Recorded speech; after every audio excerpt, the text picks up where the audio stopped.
Next, a look at the latest climate change research with scientists and policy experts. They testified before the House Science Committee about several topics, including clean energy technology, environmental health issues, and climate change mitigation strategies. This hearing is just under 3 hours.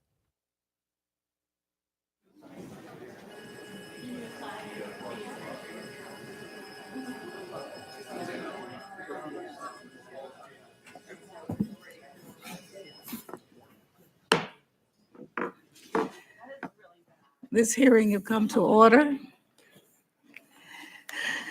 Without objection, the chair is authorized to declare recess at any time.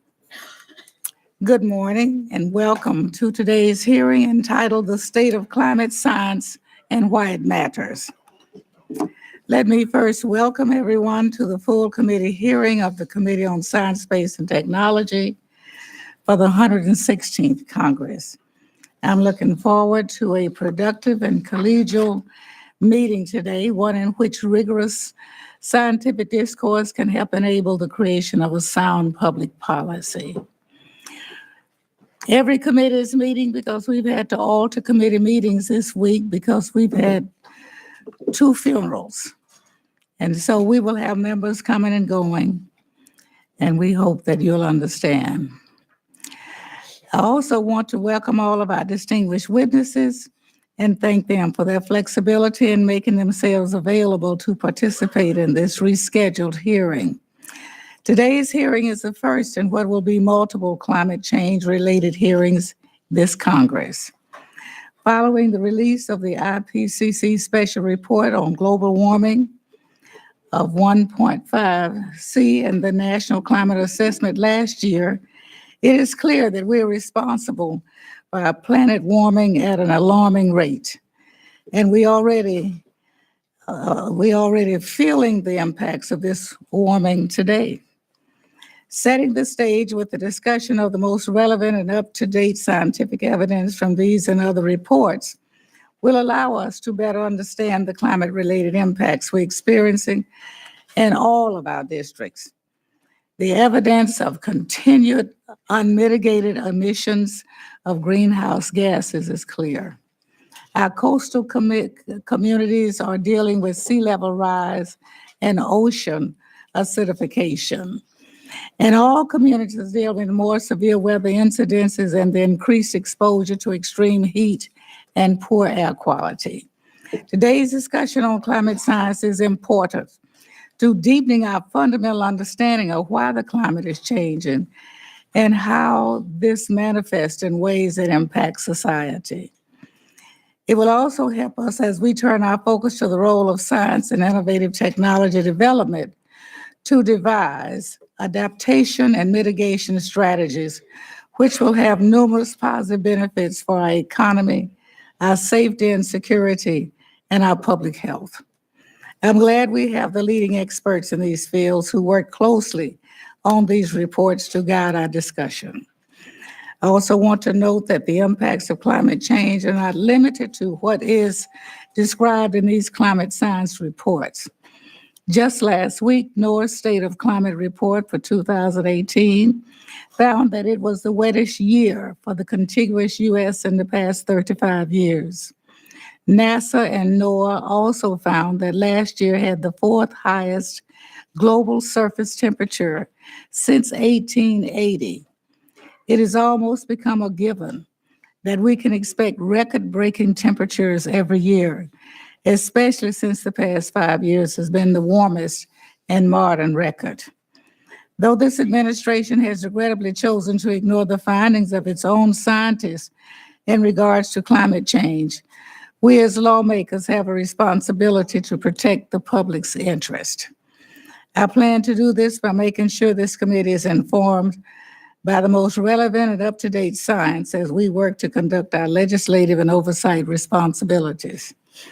The Science Committee oversees much of the federal climate research, and as well as the development and demonstration of new and innovative technologies, which makes our role as members of this committee critical to preparing our country to deal with climate change.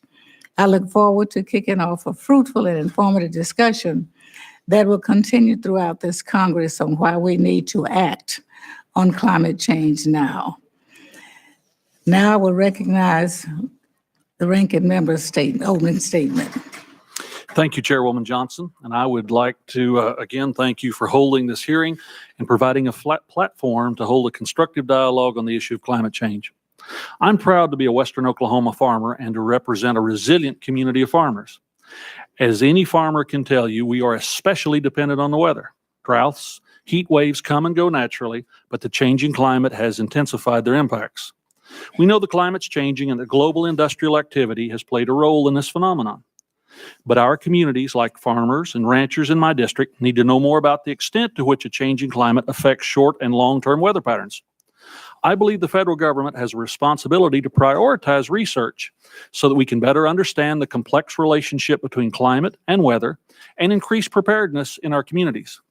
I also believe it's critical that America leads the world in developing the next generation of technologies to address the effects of climate change. Fortunately, we have a unique opportunity here on the Science Committee to promote research and technology solutions. American industry, innovators, and researchers at our national labs are pioneering technologies that capture carbon emissions from coal and natural gas, batteries that store energy from intermittent energy sources like wind and solar, and advanced nuclear reactors that can provide cleaner, more affordable power. These technologies have the potential to reduce greenhouse gas emissions around the world and ensure American energy dominance. America has always led the way in technology advances. In 1919, my great-aunt's prized possession was a phonograph, a mechanical device which was then state-of-the-art technology. 100 years later, we listen to music on our cell phones, and no one could have predicted the incredible leap forward in technology. Americans are always innovating, finding surprising ways to meet new challenges. Energy is no exception. Hydraulic fracking revolutionized energy production, unlocking a vast American energy resource that was unimaginable just a decade ago. Developed by industry in cooperation with the national labs, fracking reduced the environmental footprint of energy production and has brought cheaper, cleaner natural gas to the market around the world. Through innovation, we can repeat this incredible success. The next technological breakthrough is right around the corner. And if we want to succeed, we must continue to focus on realistic, technology-driven solutions to climate change that can compete in today's economy. We won't succeed in pie-in-the-sky policies that demand 100% renewable energy at the expense of reliable power from nuclear and fossil fuels and raise energy prices for businesses and consumers. Today, we'll hear from Dr. Joseph Mikey, the Director of Climate Policy for the Niskanen Center, who will stress that it's essential that we take a realistic, innovative, and competitive approach to addressing climate change. I share his belief that by investing in research to develop carbon capture, carbon use, advanced nuclear, and renewable energy technologies, we can incentivize innovation and growth in these industries and reduce carbon emissions in the process. Innovation is good for the global environment and the American economy. I take environmental policy very seriously. This dedication comes from being raised by people who lived through the worst prolonged environmental disaster in American history, the Great Drought and Dust Bowl of the 1930s. We have a responsibility to ensure that events like the Dust Bowl never occur again. While this committee cannot control the weather, we can prioritize investments in basic science and research that will revolutionize the global energy market. America led the world in coal, oil, and gas. Now we must lead again and partner with industry to develop breakthrough energy technologies and make our existing energy sources cleaner and more affordable. I thank our witnesses for being here today, and I yield back the balance of my time, Madam Chairman. Thank you very much, Mr. Lucas. If there are members who wish to submit additional opening statements, your statements will be added to the record at this point. At this time, I'd like to introduce our witnesses. Our first witness is Dr. Natalie Mahowald, the Irvin Porter Church Professor of Engineering and the Faculty Director for the Environment of the Atkinson Center for a Sustainable Future at Cornell University. Due to the weather-related travel delays, she's joining us through a video link from Ithaca, New York. Her research looks at natural feedbacks in the climate system. And Dr. Maywald was the lead author on the IPCC special report in 1.5C global warming released last year. And the IPCC fifth assessment from Working Group 1 on the physical science of climate change in 2013. She received her PhD in meteorology from the Massachusetts Institute of Technology. And we now will recognize, she'll be our first witness. Our second witness is Dr. Robert Kopp, who is director of Rutgers Institute of Earth, Ocean, and Atmospheric Sciences, and professor in the Department of Earth and Planetary Sciences at Rutgers University. He also serves as co-director of Rutgers Coastal Climate Risk and Resilience Initiative. Dr. Kopp's research focuses on past and future sea level change and the utilization of climate risk information in decision-making. He is the lead author of Volume 1 of the 4th National Climate Assessment, released last year, and the IPCC 6th Assessment Report, which is due out in 2021. Dr. Kopp received his PhD in geobiology from the California Institute of Technology. Our third witness, Dr. Jennifer Francis, who is a senior scientist at the Woods Hole Research Center. Dr. Francis' research focuses on climate change impacts in the Arctic and how that affects weather around the world, especially how warming Arctic may lead to a weakened jet stream. Dr. Francis is regularly quoted in media outlets. Dr. Francis received her PhD in atmospheric sciences from the University of Washington. Our fourth witness is Dr. Joseph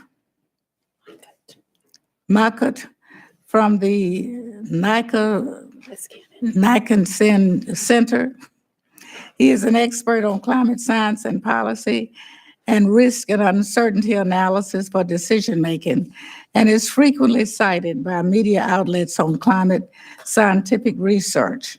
He received his PhD in atmospheric and oceanic sciences from Princeton University. Our final witness is Dr. Christy Ebi, who is the director of the Center for Health and the Global Environment for Change program and the Roan Haas Endowed Professor in Public Health Sciences at the University of Washington. Dr. Ebi's research includes estimating current and future health risk of climate change and estimating the health co-benefits of mitigation policies and technologies. Dr. Ebi was the chapter lead on the Human Health chapter of Volume 2 of the 4th National Climate Assessment released last year. She also co-chairs the National Academy's Committee to advise the U.S. Global Change Research Program. Dr. Ebi received her PhD in epidemiology from the University of Michigan. As our witnesses shall know, you will each have 5 minutes for your spoken testimony. Your written testimony will be included in the record of the hearing. When all of you have completed your spoken testimony, we will begin a round of questions. Each member will have 5 minutes to question the panel. And we will start by a witness that is appearing on the screen, Dr. Maywald.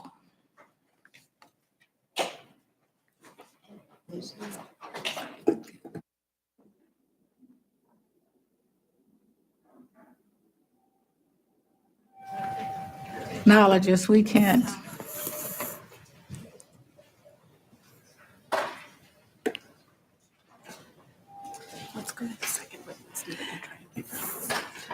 Let's go to Dr. Kopp and then return when we get the technology working. All right. Well, thank you, Chairwoman Johnson, Ranking Member Lucas, and committee members for inviting me to speak today. My name is Robert Kopp. I'm the director of the Rutgers Institute of Earth, Ocean, and Atmospheric Sciences and a professor at Rutgers University. My research focuses on past and future sea level change and on the interactions between climate change and the economy.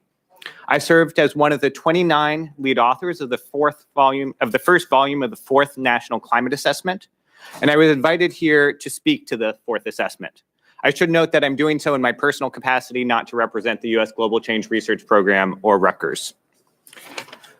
The fourth National Climate Assessment provides an up-to-date assessment of the scientific understanding of climate change, its current effects on the United States, and its potential future impacts. It draws out key findings from the massive body of peer-reviewed science to support scientifically informed climate risk management. Its first volume focuses on the physical science, the second on impacts, risks, and adaptation. The report's nearly 2,000 pages are data-driven and extensively referenced. Both volumes underwent detailed, transparent review processes, including open reviews by external experts and the general public, and thorough reviews by independent experts convened by the national academies. The process of drafting the National Climate Assessment was painstaking and complex, but its fundamental findings are simple and urgent. First, climate change is real, it is happening now, and humans are responsible for it. The planet is running a fever. Its average temperature has increased by nearly 2 degrees Fahrenheit since 1900, with humans responsible for essentially all of the warming since 1950. Second, climate change isn't an issue for the distant future. It's already affecting Americans in every region of the country. Across the country, heat waves are becoming more frequent, heavy rainfall more intense, and coastal flooding more common as a result of climate change and sea level rise.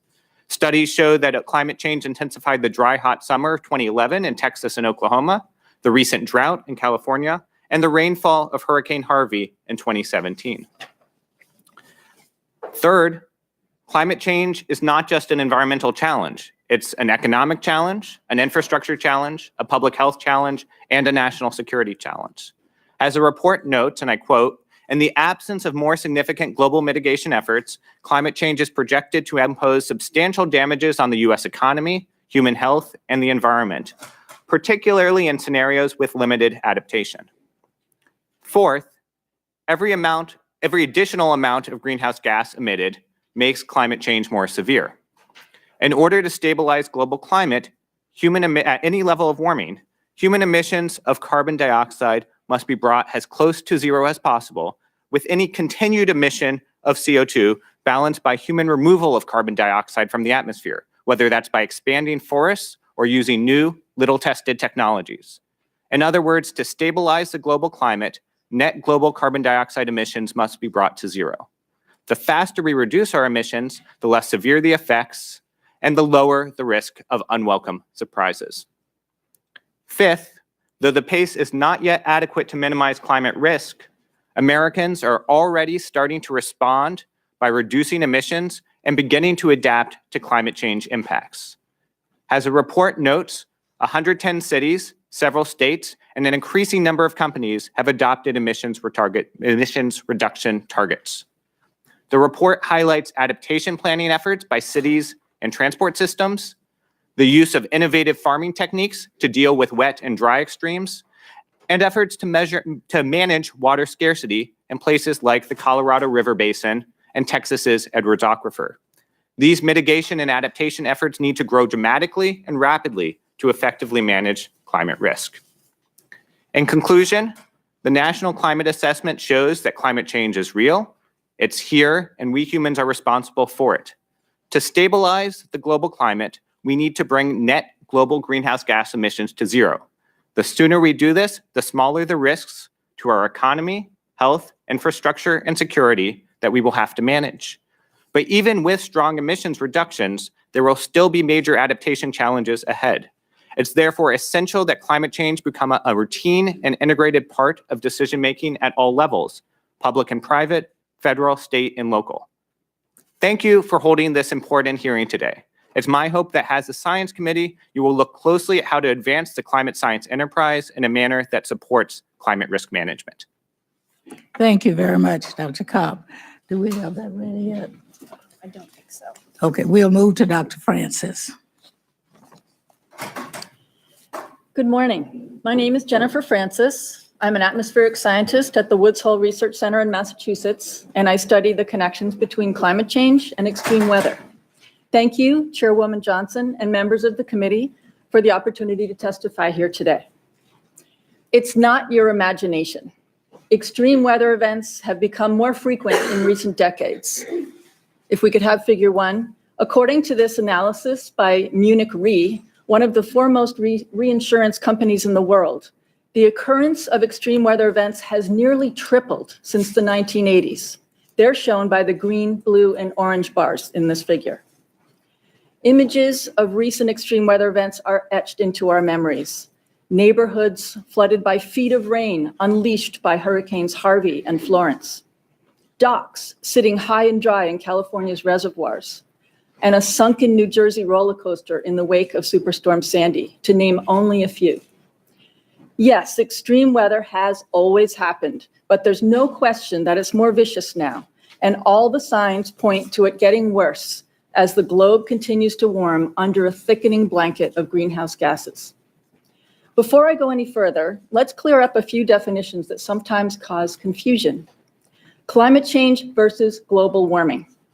Climate change means all the ways that the climate system is changing, while global warming is just one of those ways. Climate versus weather.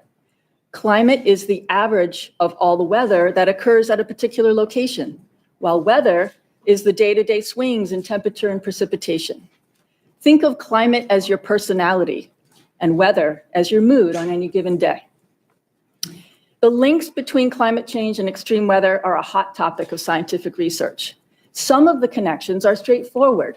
For example, global warming is making heat waves more intense and persistent, and therefore more deadly. And as the air and oceans warm, evaporation also increases, which fuels an uptick in heavy precipitation events.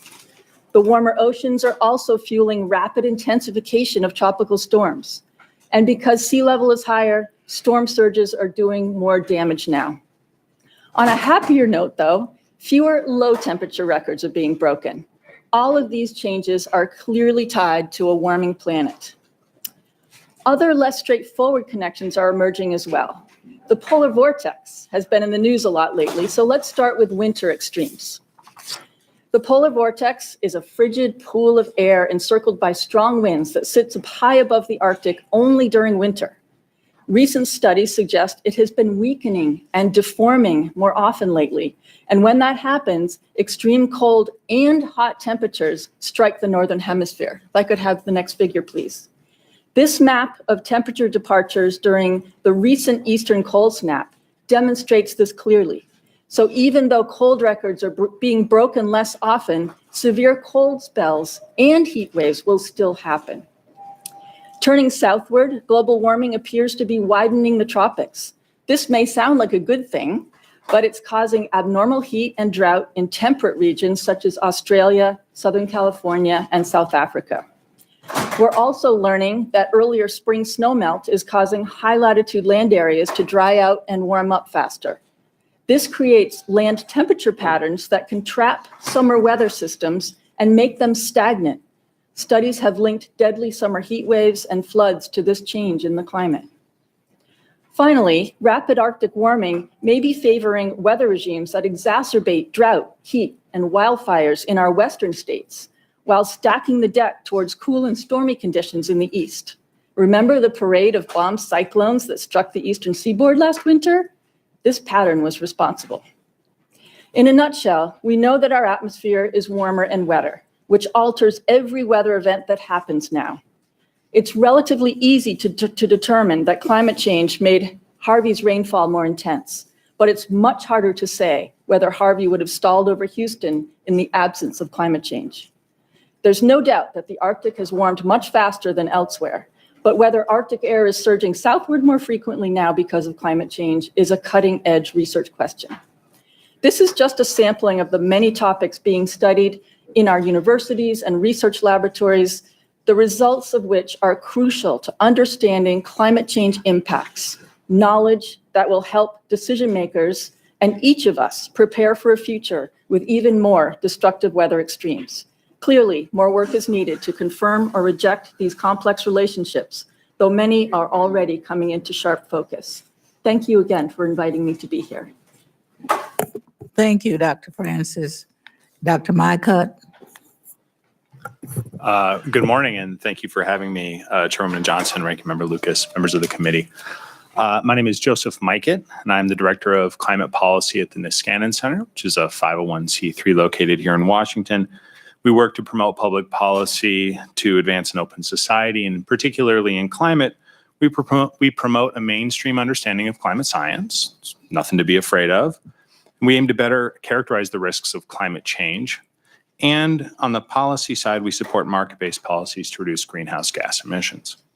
The committee asked that we comment on the recent United Nations Intergovernmental Panel on Climate Change's special report on global warming of 1.5C, as well as the fourth National Climate Assessment prepared by the US GRCP. And I'd like to offer a brief summary of those reports. Climate change is real, and global emissions of greenhouse gases are driving latter-day global warming. Manifestations of that warming are increasingly observed, as Dr. Francis just told us in great detail, and attributed to global emissions as well. But these are early days, so many of the changes scientists expect to see are either subtle or undetectable at high confidence. Yet as climate change continues, more severe and perverse effects will manifest themselves, causing economic harms and damages to individuals, ecosystems, and other things that we tend to be concerned about. The science tells us also that limiting climate change means ceasing global emissions, and that's a challenging thing to do. The goals articulated in international agreements, that is limiting warming to 1.5 or 2 degrees C globally, are probably unlikely, given that they would require global emissions to fall by 45 or 25% by 2030 and further from there. That doesn't mean that the impulse to do that is unjustified, given the risks we face. Those emissions reductions, however, sit in stark contrast to what we've seen over the last few decades. To even get close, we'll need significant innovation in low carbon technology, finance, and market design in order to be able to provide reliable, affordable, and globally accessible low carbon energy. Given the present circumstance, how should this committee respond this Congress? I've got 3 areas that I think the committee should point its attention to. First, the time to talk about solving climate change is really past us. We're managing a chronic condition, and we cannot place the burden on reducing global emissions alone. Rather, we must prioritize reducing societal vulnerability and adapting to climate change where we can. While this will largely be an effort for the private sector and local government, those efforts will be bolstered by continued federal support for research into climate change's effects and the risks that our communities face. This research can be disseminated through social and professional networks, and devices like the National Climate Assessment provide a very good venue for that work. Second, a world aiming for 2C will require a portfolio of low-carbon energy sources, including carbon capture and storage for fossil fuels. In a world aiming for 1.5C, processes that remove carbon from the atmosphere will need to be deployed at a scale capturing up to 1/4 of today's emissions, and that is a mind-boggling number for an infant technology. Both of these will be large industries, but the technologies are so infant that they need your support. Faster progress is possible through smart investments in advanced research, which deserves the committee's continued attention and support. Third, we have to research alternatives. Last Congress, I testified before your subcommittees on environment and energy on a research and governance agenda for so-called geoengineering technologies, which could sever the link between global emissions and warming. While we had a productive hearing, there's still much that this committee could do to support early research into these technologies and help establish a set of norms under which that research could be done. Thank you for inviting me to testify, and I look forward to a robust discussion. Thank you very much, Dr. Micah. Dr. Eby? Thank you, Chairman Johnson, Ranking Member Lucas, distinguished members of the committee for the opportunity to speak with you today. As you know, my name is Christy Eby. I've got more than 20 years experience. Research with calm attitudes and not be influenced by mood number. Do you want me to start over? Sorry about that. The evidence is clear. Climate change is adversely affecting the health of Americans. Climate change is heating the land and oceans, melting snow and ice, increasing the frequency and severity of extreme weather events, and raising sea levels. All of these have significant implications for our health and well-being, as well as for our public health and healthcare infrastructure. It is timely and appropriate for Congress to understand this issue of critical national importance so that effective actions can be taken to protect and promote the health of all Americans now and in the future. Climate change affects human health by altering exposures to heat waves, floods, droughts, and other extreme events, by increasing the prevalence of some vector, food, and waterborne infectious diseases, by reducing the quality and safety of our air, food, and water, and by worsening our mental health and well-being. Climate change also can affect health by, for example, undermining economic productivity and reducing labor productivity. As a fourth U.S. National Climate Assessment highlights, Americans are already suffering and dying from our changing climate, with primarily negative risks projected to increase with each additional unit of warming. The IPCC special report on global warming of 1.5 C, which assessed research in the U.S. and globally, concluded that lower risks are projected at 1.5 than at 2 for heat-related morbidity and mortality, for ozone mortality if the precursor emissions remain high. Risks from vector-borne diseases such as malaria, dengue fever, and Lyme disease are projected to increase with warming from 1.5 to 2 degrees C, including potential shifts in their geographic range to areas previously unexposed to these diseases. Individuals and communities are differentially exposed to climate-related hazards and disproportionately affected by climate-related health risks. Populations experiencing greater risk include children, older adults, low-income communities, and some communities of color. The adverse health impacts of climate change have many potential economic and social costs, including medical expenses and caregiving services, as well as costs that are harder to quantify, such as those associated with pain, suffering, inconvenience, or reduced enjoyment of leisure activities. Further, our healthcare infrastructure is vulnerable to extreme events, with, for example, many hospitals and healthcare clinics located in coastal regions subject to flooding. The magnitude and pattern of future health risks depend on the rapidity and extent of greenhouse gas emission reductions and on the level of ambition and investment in adaptation. Many projected risks and costs, which in some cases may be extremely unaffordable, can be reduced by taking immediate action to increase preparedness for effectively managing health and healthcare infrastructure risks. Examples include developing early notification and response plans, such as for extreme heat, implementing integrated surveillance of climate-sensitive infectious diseases, and incorporating climate projections into emergency preparedness and disaster risk management initiatives. These steps can protect health now and provide a basis for more effective adaptation to our future climate. Nearly all mitigation policies to reduce greenhouse gas emissions have benefits for health for Americans in the near and in the long term by reducing premature mortality and by avoiding hospitalizations. By the end of the century, thousands of premature deaths could be avoided and hundreds of billions of dollars in health-related economic benefits gained each year under a pathway of lower greenhouse gas emissions. Finally, on a personal note, I grew up in Senator Dingell's district. He was a very dedicated public servant who helped write most of our major environmental and energy laws that were passed by Congress. My condolences to his family, his friends, and his colleagues. Thank you. Thank you very much. We're going to return now to our first witness. No, She's not ready yet. it's not quite ready.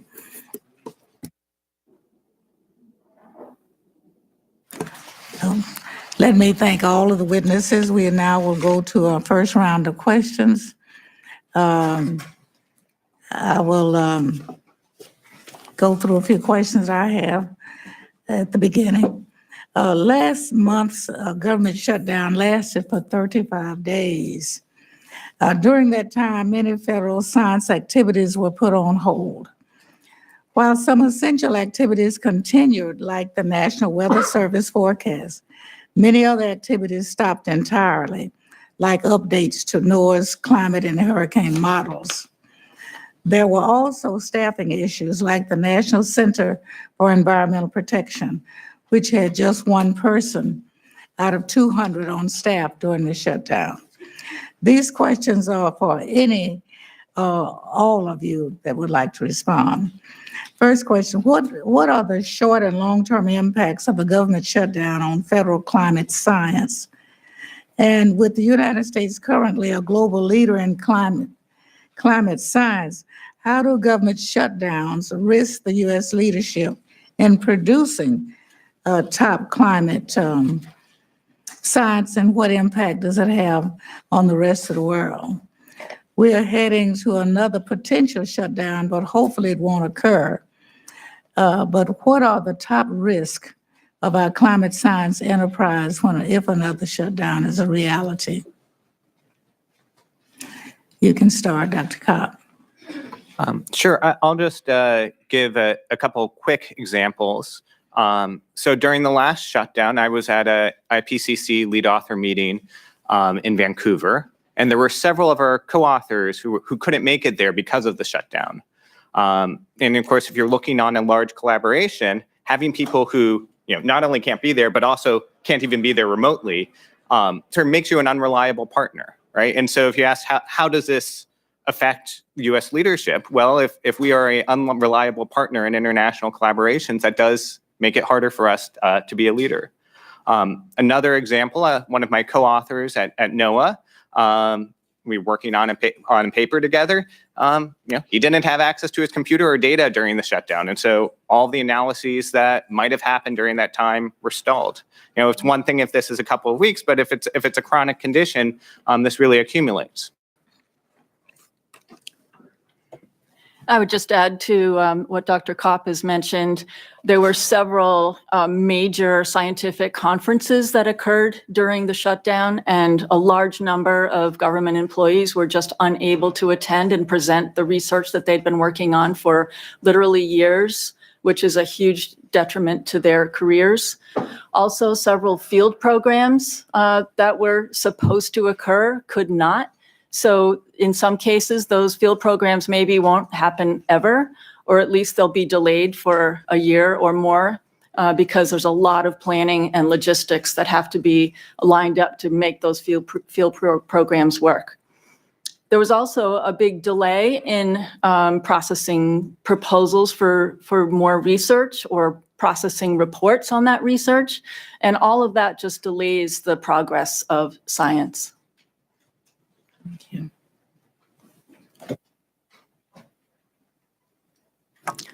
To add to the other comments, everything you heard so far this morning about climate change is driven by data, and those data need to be collected. Equipment is not perfect, as we saw so far this morning, and someone needs to go out and fix equipment. There are various things that need to take place to make sure that you continue those data series. You can't make up data that you can't go back and regenerate what you didn't collect. And so having these gaps where we don't have our critical federal employees taking care of collecting the data that we need so critically to provide the science you need to make informed decisions. Thank you very much. Now, according to the IPCC special report, limiting global warming to 1.5 centigrade over the long term would, compared to 2, provide clear benefits to people and natural ecosystems. However, it would also require rapid, far-reaching, and unprecedented changes in all aspects of society. To achieve decarbonization of our economy, so for each panelist, if you would just comment, what are the potential costs of failing to limit warming to 1.5 centigrade? The witnesses can speak to their own.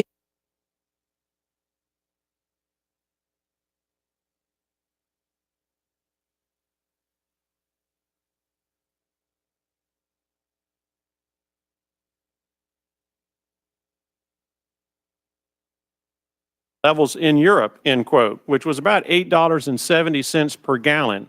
Do you agree with Stephen Chu that that is a remedy that the United States should implement? Well, there's lots of policy solutions. I'm just asking about this one, yes or no? We are dumping CO2 into the atmosphere. One way of dealing with the problem would be to put a price on carbon that reflected the cost that carbon dioxide is imposed. Levels in Europe, end quote, which was about $8.70 per gallon. Do you agree with Stephen Chu that that is a remedy that the United States should implement? Well, there's lots of policy solutions. My I'm just job is asking about this one, yes or no?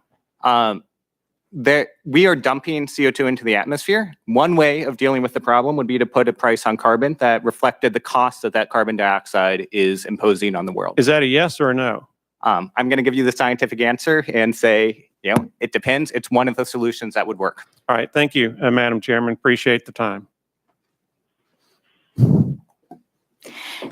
Thank you. I'll now recognize Mr. Tonko.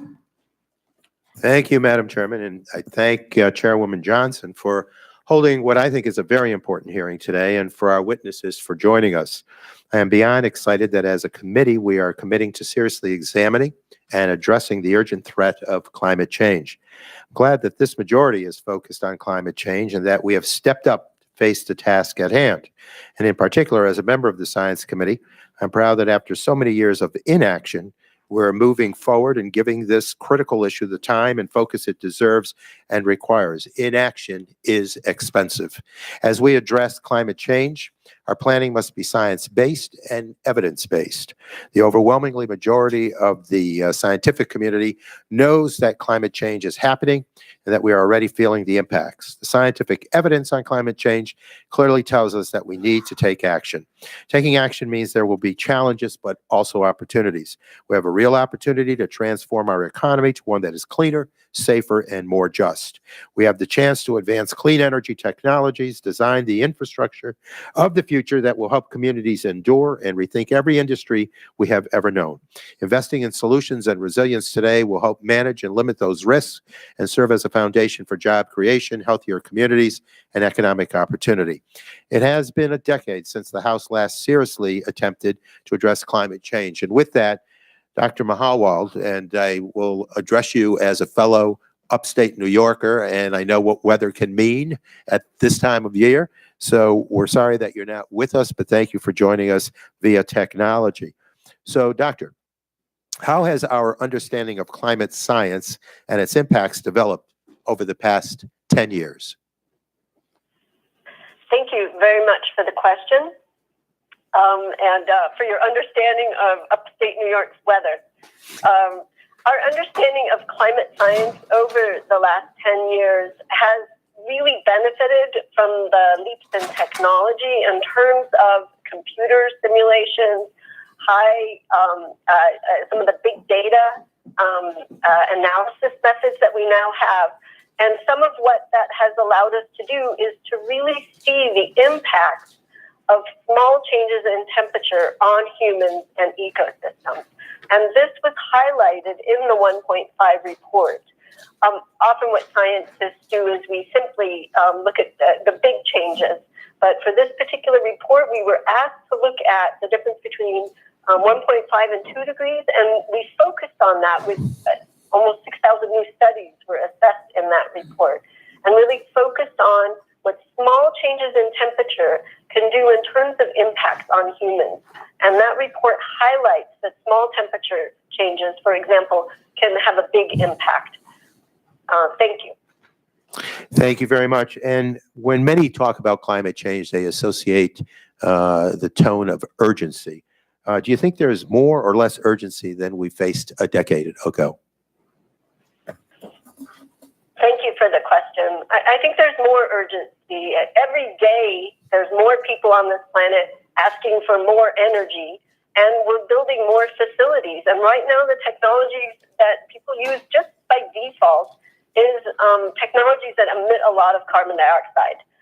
The faster we can start using research, developing, and deploying technologies that don't emit as much CO2, this can snowball into making it more and more economically feasible and politically feasible. All the infrastructure will be there to have a lower carbon technologies deployed. So the urgency is twofold. It's both because we're accumulating the CO2 in the atmosphere, and in addition, we're accumulating infrastructure and technology that emits a lot of CO2. So there's a lot of urgency on the technology side. And then, of course, we're seeing more and more impacts on people. Thank you. Thank you very much for your input and that of Cornell routinely on these issues. Dr. Ebi, according to both the IPCC special report and the NCA 4, climate change takes a toll on mental health. Those who survive extreme weather events and see their communities damaged can suffer from depression, anxiety, suicidal thoughts, and post-traumatic stress disorder. The report notes that droughts have led to an increase in alcohol and drug use, and higher temperatures are associated with more aggressive behaviors. How does climate change affect mental health, and what steps can the medical community take to ease the psychological burden? Thank you. That's an excellent summary of how climate change can affect mental health through exposure to extreme events. There needs to be increased awareness about this across the health professions so that there are greater actions when we have these extreme events, that we do have mental health care professionals available to help people after an event. And we need a lot greater preparedness for these events.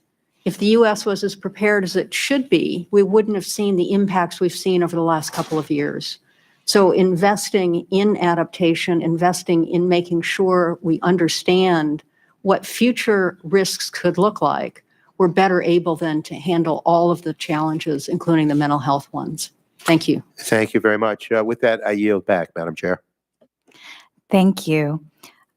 I will now recognize Mr. Weber for 5 minutes. I thank the gentlelady from Texas. Dr. Mike, you mentioned that there's, quote, no better incentive force in the private sector, but if you really want energy innovation, you need to show the innovators there is a market waiting for them, end quote. Dr. Mike, I ran an air conditioning company for 35 years, built it from the ground up. And I know that when the weather got hot, my business on the Gulf Coast of Texas was in great demand. I will tell you this, the more the Department of Energy raised energy ratings and required that manufacturers build higher efficient equipment, the more that those units cost, and the more the cost of air conditioning went up, the more the demand for that high efficient equipment went down, because people were already hard pressed living their lives and they couldn't afford higher prices. And on the Gulf Coast of Texas, you don't want to be without air conditioning. And I don't know how many of y'all live in the southern part of the country, but it's extremely important to us. Applying this same developing concept to clean energy technologies, Dr. Mike, how do we show innovators that there is a demand and a market waiting for them? Well, it depends on the area in which you're working, right? Did I mention I live on the Gulf Coast of Texas? Sure does, sir. Yeah. There's a lot of things government can do to create markets for innovation. A lot of them fall into other committees' jurisdiction, right? You can use tax policy, you can use incentive policies. I can't speak to the air conditioning example largely because it's not my area of expertise, but I do know that we can look at cost-cutting measures. We can look at technological innovation to make more efficient air conditioners, as an example, less costly at the front.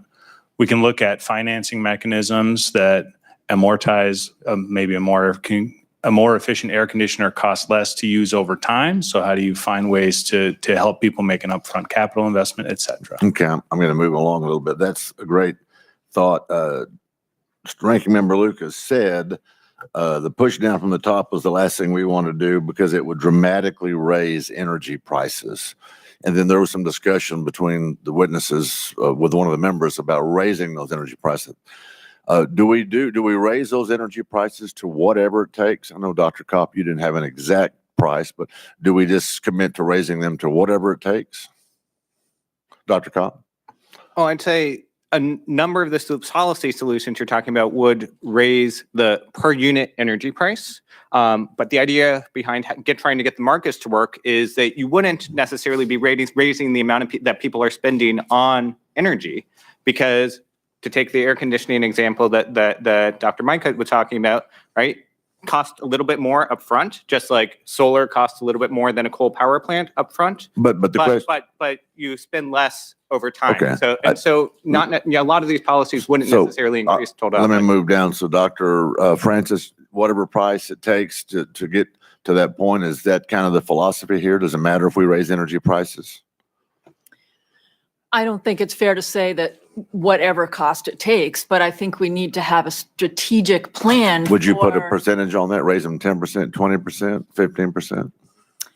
This is not, I'm policy, energy policy Okay. and economics is not in my field of expertise. Fair enough. But I feel that putting a higher price on energy Let me will jump- do what we want it to do. Let me jump over to Dr. Abreu. Any price, 10% more, 15% more? The question is partially what's the price, but also how do you manage that? And is some of that price turned back? Well, that's a growing technology, and we want America to be in the lead, American business and enterprise, right, to be in the lead for this. So, but I think there is a price where you make it so untenable for Americans that all of a sudden they kind of get turned off to the idea, and we don't want to do that.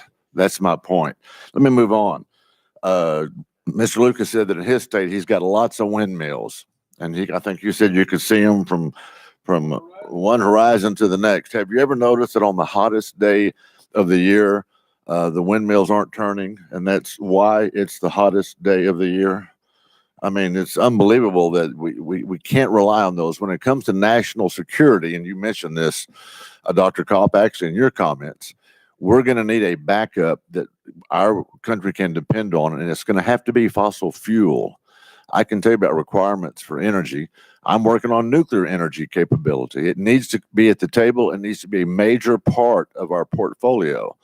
So we've got to take these things into account, and I appreciate y'all being here today, and I'm out of time, Ms. Fletcher.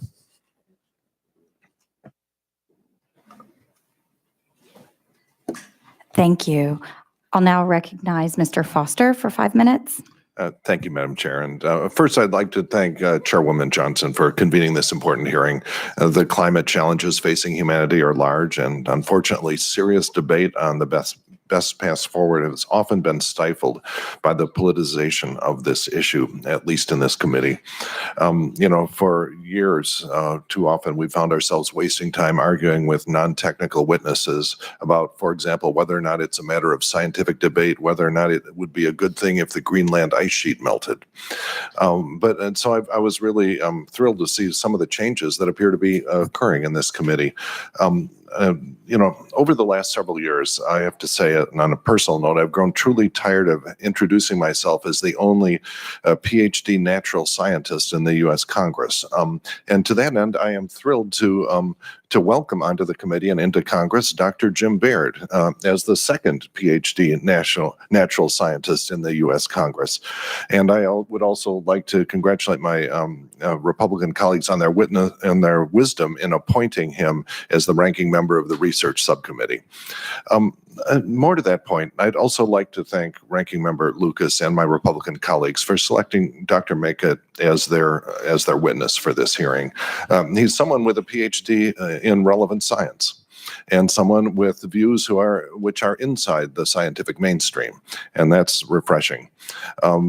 He's also someone, obviously, who understands that the question here is not whether or not this problem is real, but rather what is the most cost-effective way of solving it, and that is a refreshing change. Because on this committee, we have to look deeply at the balance of research and policy spending to solve this problem. In terms of that, the best way forward, particularly the newer members on the committee, will be faced with just a mountain of things that have been written on this.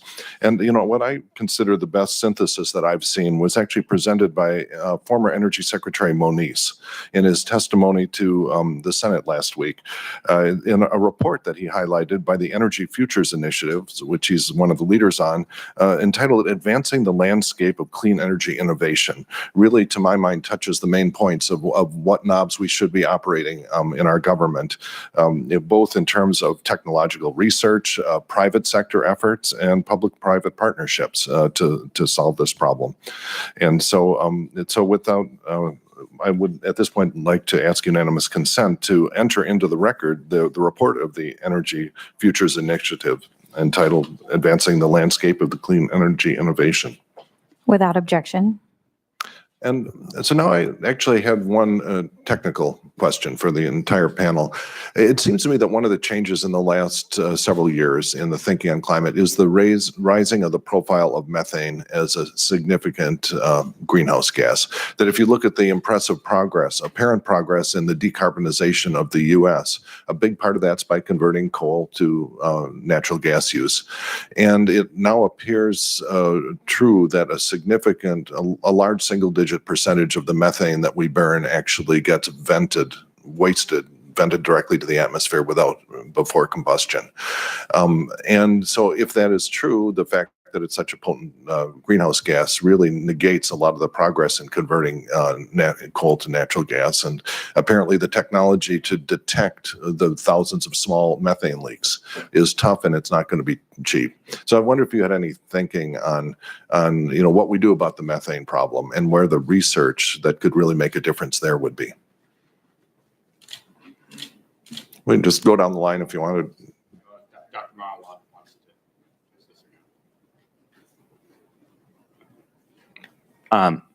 Yeah, I mean, I think we're sort of throwing money away and hurting the environment when you have natural gas leaks. And, there has been a lot of discussion about how large those leaks are.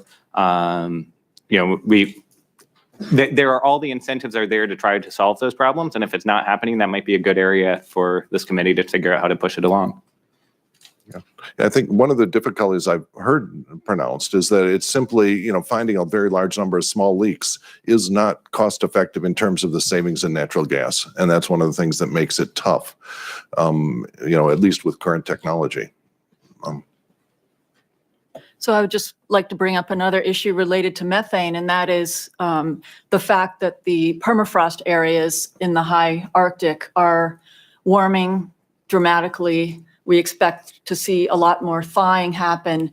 And when permafrost thaws, the biological material that's frozen in those soils can decompose then and become either methane or carbon dioxide. And we're seeing the warming happening much faster up there in general in the Arctic overall. And the loss of sea ice, which is a clear symptom of global warming, is contributing to the acceleration of that thawing of the permafrost. So this is another issue that I think we need to take very seriously, especially in the methane discussion. Thank you. Mr. Foster, your time has expired. I'd now like to recognize Mr. Babin. Thank you, Madam Chair. Appreciate it. Thank you all for being here as expert witnesses. And we heard a little history a while ago. I had to leave the room for a minute, but I did catch the end of it. Very interesting, as I love history.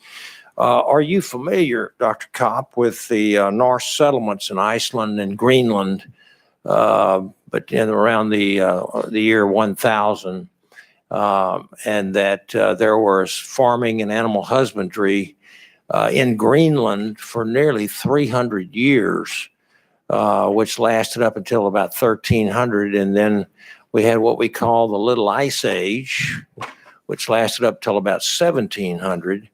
And then the Greenland colony disappeared. But it's archaeologically sound evidence that has told us that it did last that long. What could have possibly caused the climate to change so much that we would have farming and animal husbandry in Greenland for a period of 2.5, 3 centuries? Could you have blamed that on human emissions, or can you give me an answer to that question? So there are fluctuations that we see in circulation in the North Atlantic. There's something called the North Atlantic Oscillation that might have had a role to play there. The Little Ice Age, which was then triggered, may have had something to do with volcanic emissions. The details of that are still an area of research. A lot of that is more of a localized phenomena in the North Atlantic. There's some global temperature change, but that global temperature cooling actually starts around 1000 CE. So we really don't, what you're saying is we don't really know. But in the opinion of everybody sitting at that table up there, was it more advantageous to have a little warming going on around the globe, or was it more advantageous to have a little cooling going around the globe? Because during the Little Ice Age, we lost lots and lots of humans to various causes that were in response and as a direct result of dropping temperatures. Well, how would you answer it? Well, I would say that it would be more advantageous to have lived in a climate that was a little bit warmer. Yeah, so I would say that over that period, we are talking about a very small change in global temperature, roughly 0.3 degrees Fahrenheit. So it's worth keeping that in context when we're talking about the 2 degrees Fahrenheit. So almost 10 times as much that we've seen over the last century. Anybody else want to answer that? Yeah, Mr. Bevan, I think the way I think about it is not that there is an ideal temperature that we know for certain that human flourishing will be maximal. We don't that science can't really tell us that in a meaningful way.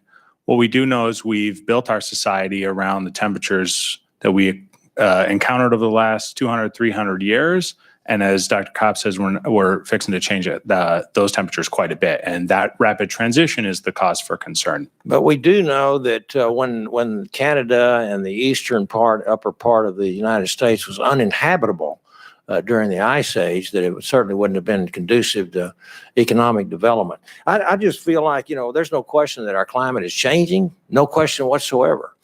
But to blame and everything on human activity and expect the United States of America, the taxpayers in our country, to pick up the tab to pay carbon taxes and for carbon footprints and lower their quality of life and standard of living and increase the cost of living, while our biggest polluters around the world absolutely go scot-free and continue. So it's hard for me to justify how that we could be expected to pay that kind of a price.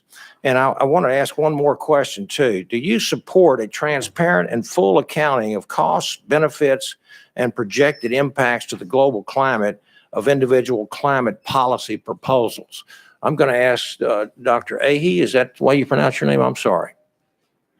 That's fine. It's a difficult name, but thank you for the question. Okay. We do need a full accounting, and that does happen under the United Nations Framework Convention on Climate Change, at least in terms of emissions. And we know the U.S. alone is responsible for 25% of all emissions. There are efforts to try and understand better how much the cost of those emissions are in terms of impacts on our health, impacts on our ecosystems, our livelihoods, on our economies. And there's growing amount of work looking at what the benefits of action would be. Just from the health sector, we know that the health co-benefits of many mitigation policies are of the same order of magnitude as the cost of mitigation. That if we get more people to ride their bicycles, to walk to work, to change their diets, to have less exposure to particulates, the avoided premature deaths, the avoided hospitalizations are a very large amount of money that would offset the cost of emission reductions.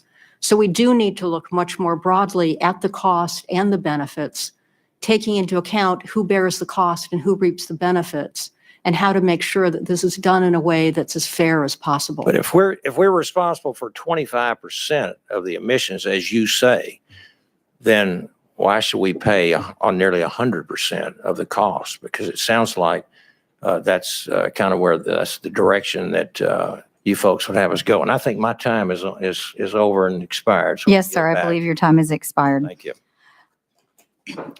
Now, I actually am going to recognize myself for 5 minutes for questions. And I represent the western side of Houston in the greater Houston area along the Texas Gulf Coast, along with some of my colleagues on the panel. It is also the heart of the energy industry. And Dr. Francis mentioned Hurricane Harvey in her remarks this morning. Harvey, as we all know, is one of the most devastating disasters in our history. It was also our third 500-year storm in a span of less than 3 years. So we are seeing increased frequency and intensity of weather events. We are also seeing the risks of sea level rise and concerned about storm surge in our community. And in our district, we understand that climate change is real, and we believe in working together in a collaborative way is the best approach for us to tackle this challenge. That means collaboration between research institutions, industry, and governments at the federal, state, and local levels. So we believe that everyone has to be a part of the solution and a part of addressing this challenge. And with that in mind, I have a few questions relating to these topics. First, for Dr. Francis, can you tell us briefly what the science tells us now about the intensity of the extreme weather events that we've experienced and how that might or will change in the future? Yes, thank you for the question. As I mentioned in my oral testimony, there are certain things that we know for sure are happening in the climate system. And Houston is probably in the crosshairs of a lot of those. You have seen, as you said, increased flooding. We know that heavy precipitation events are increasing dramatically. You've seen heat waves increasing. You've even seen drought increasing. And we also expect to see tropical storms intensifying more rapidly, and potentially we expect to see more of the very strongest tropical storms. A lot of those things are very clear. And what is a little less clear relates back to Harvey and some of the extreme events that you all have witnessed and experienced. And that is, we're also seeing an increase in the persistence of weather regimes. So it could be dry, it could be hot, it could be cold, it could be wet. But we're seeing an increased persistence, and we believe that that is also related to climate change. Thank you very much.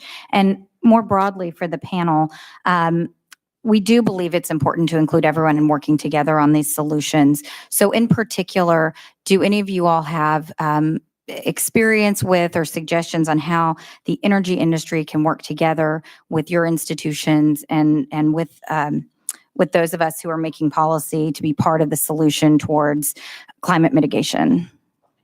And I should also add, I believe that they already are, and certainly in my district, most of the industries have acknowledged and are working to combat climate change. But any specific ideas you have of policies or programs you think would be helpful for this committee to know? Well, so there's sort of a style of doing science that I think very much gets at this, and that's science that is sort of stakeholder engaging, and the jargon is transdisciplinary, but basically the idea is start with a problem, right? The problem is the resilience of the energy system off of Houston. And then you're going to get together the different disciplines that you need to address it. You're going to get together stakeholders, and you're going to do the research together in a partnership. And that's a very different style of doing research than what's traditionally happened in universities. And I think it really needs we need to be rethinking a little bit of that part of the climate science enterprise to sort of make this more of a problem-focused thing. Thank you. Dr. Eby? Thank you. It's a very good question. And I want to echo that working with stakeholders is critically important in this process. And to step back more broadly and say that companies want to have healthy workers and healthy communities. They don't want to see their workers flooded. They don't want to see the impacts on their workers and on their families. And so there are ways that one can work together to try and ensure the resilience of the community while the companies work to ensure their own resilience, to make sure that as these extreme events occur, they are not affected, that their facilities are not affected. So facilitating those partnerships at the federal, state, and local level is critically important. Thank you very much. My time has expired, so I will yield back the remainder and now recognize Mr. Baird for 5 minutes. Thank you, Madam Chair, and this is my first congressional committee hearing, so I hope you'll excuse me if I make any procedural errors, and I prefer you not express those to me. I'll just take that for granted. But anyway, I'm honored to be here in that capacity and to be able to have the discussion that we're having today about climate change. I do appreciate my colleague, Dr. Foster, for those kind words.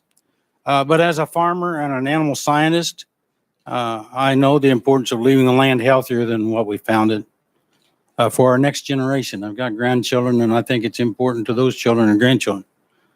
And so the health of the land has always been a concern for agriculture people, and that is important to our ability to feed ourselves. But in that vein, I'm also recognize that the natural evolution process over time, the tremendous ability of mammalian tissue or mammals and plant tissue to adapt to their environment. I don't see much discussion about that in some of the presentations, but I do find your presentations extremely interesting and very insightful. I would like to just point out a couple of things. Dr. Eby, not picking on you in any particular reason, but for example, we mentioned 729 children died from heat stroke from 1990 to 2014.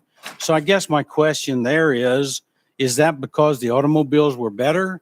They had, or the children are less exposed to their environment than we have in previous centuries and so on. So I think we need to take those kind of factors in when we make those predictions about the impact of the climate on some of the issues we're concerned about. For example, the elderly, are we older as a generation, so are we becoming more susceptible as we age? And so compared to 50 years ago, we're living a lot longer. And so those are just things that if you want to respond to that, you're welcome to. It was really more of a comment than anything, but I'll give you that option. Well, thank you, and thank you for those comments. And I do have a couple of short responses. On the evolution, the climate now is changing faster than it's been in 10,000 years. And so it is a challenge for many of our plants and other species to try and evolve fast enough in the face of this rapid rate of change. In terms of the children dying in cars, the data were only collected over a certain period, so we don't have data from before then. But the point is, as temperatures are going up and we're seeing more heat waves, we're seeing higher temperatures in summer, people don't realize how quickly cars heat up.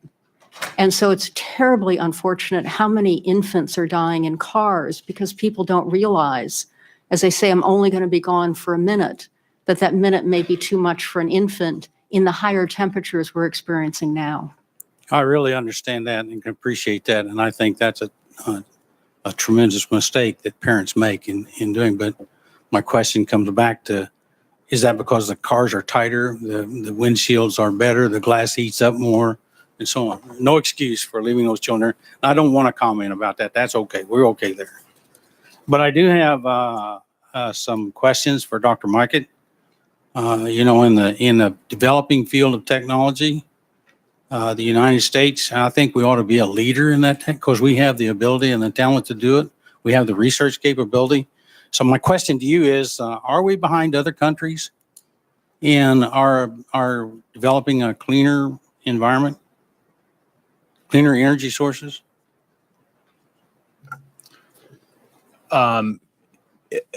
It's a tough question to answer. I think the answer probably varies on exactly where you answer. I think in bulk, no.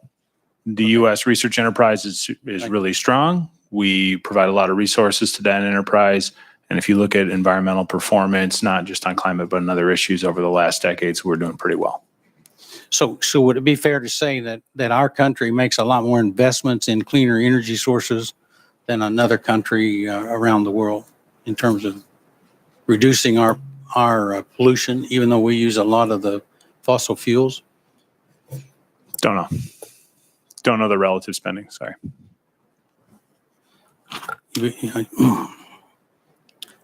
Okay, then how about, agriculture is extremely important, as I expressed. It's extremely important to my district. And so we have Purdue University in the area, and Dr. Dukes has also provided some assessment of what the climate change has on agriculture, but it can impact growing season, plant growth, animals, and some of the things that's already been discussed. But so what do you think? What do you think we ought to be doing right now to correct these areas? What are some of the things you think we might be able to do relatively rapidly on farming specifically? The gentleman's time has expired. All these procedures, I tell you. Thank you very much. I now recognize Mr. Barra. Dr. Barra. Thank you, Chairwoman Fletcher. You look good in that chair, by the way. First off, it is glad that we're kicking off this Congress and this committee with a hearing on climate science, on climate change, and really taking a look at what we can do to try to mitigate this. And you will hear aspirational goals. You can call them whatever you want, if it's a Green New Deal or something. But aspirational goals are not things that we should shy away from as the United States. If we look at our own legacy and our own history, going back to the throughout our history, but recent history in the 60s when President Kennedy challenged us to go to the moon, we had no idea how we were going to do it. It was an aspirational goal, but we put all of our intellect, industry into that, and we accomplished it. And we accomplished it faster than the president challenged us. So let's not be afraid of setting these aspirational goals.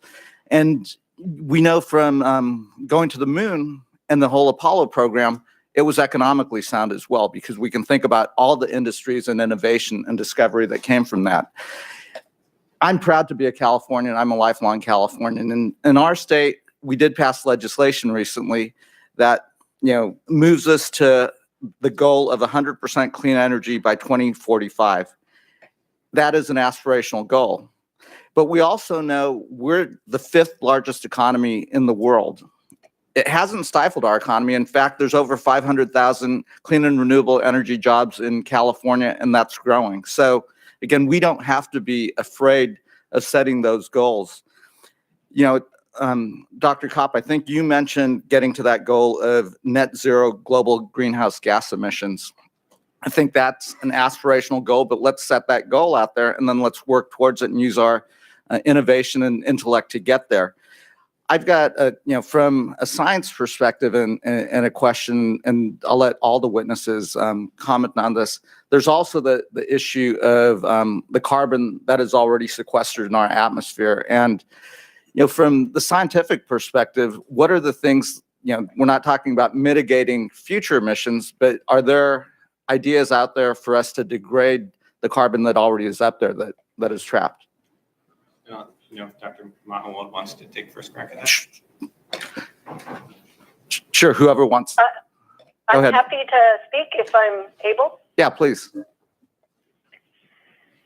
removal of carbon dioxide from the atmosphere is innovative new technologies are moving in this direction, and we do need more investment in this type of research, development, and deployment of these technologies.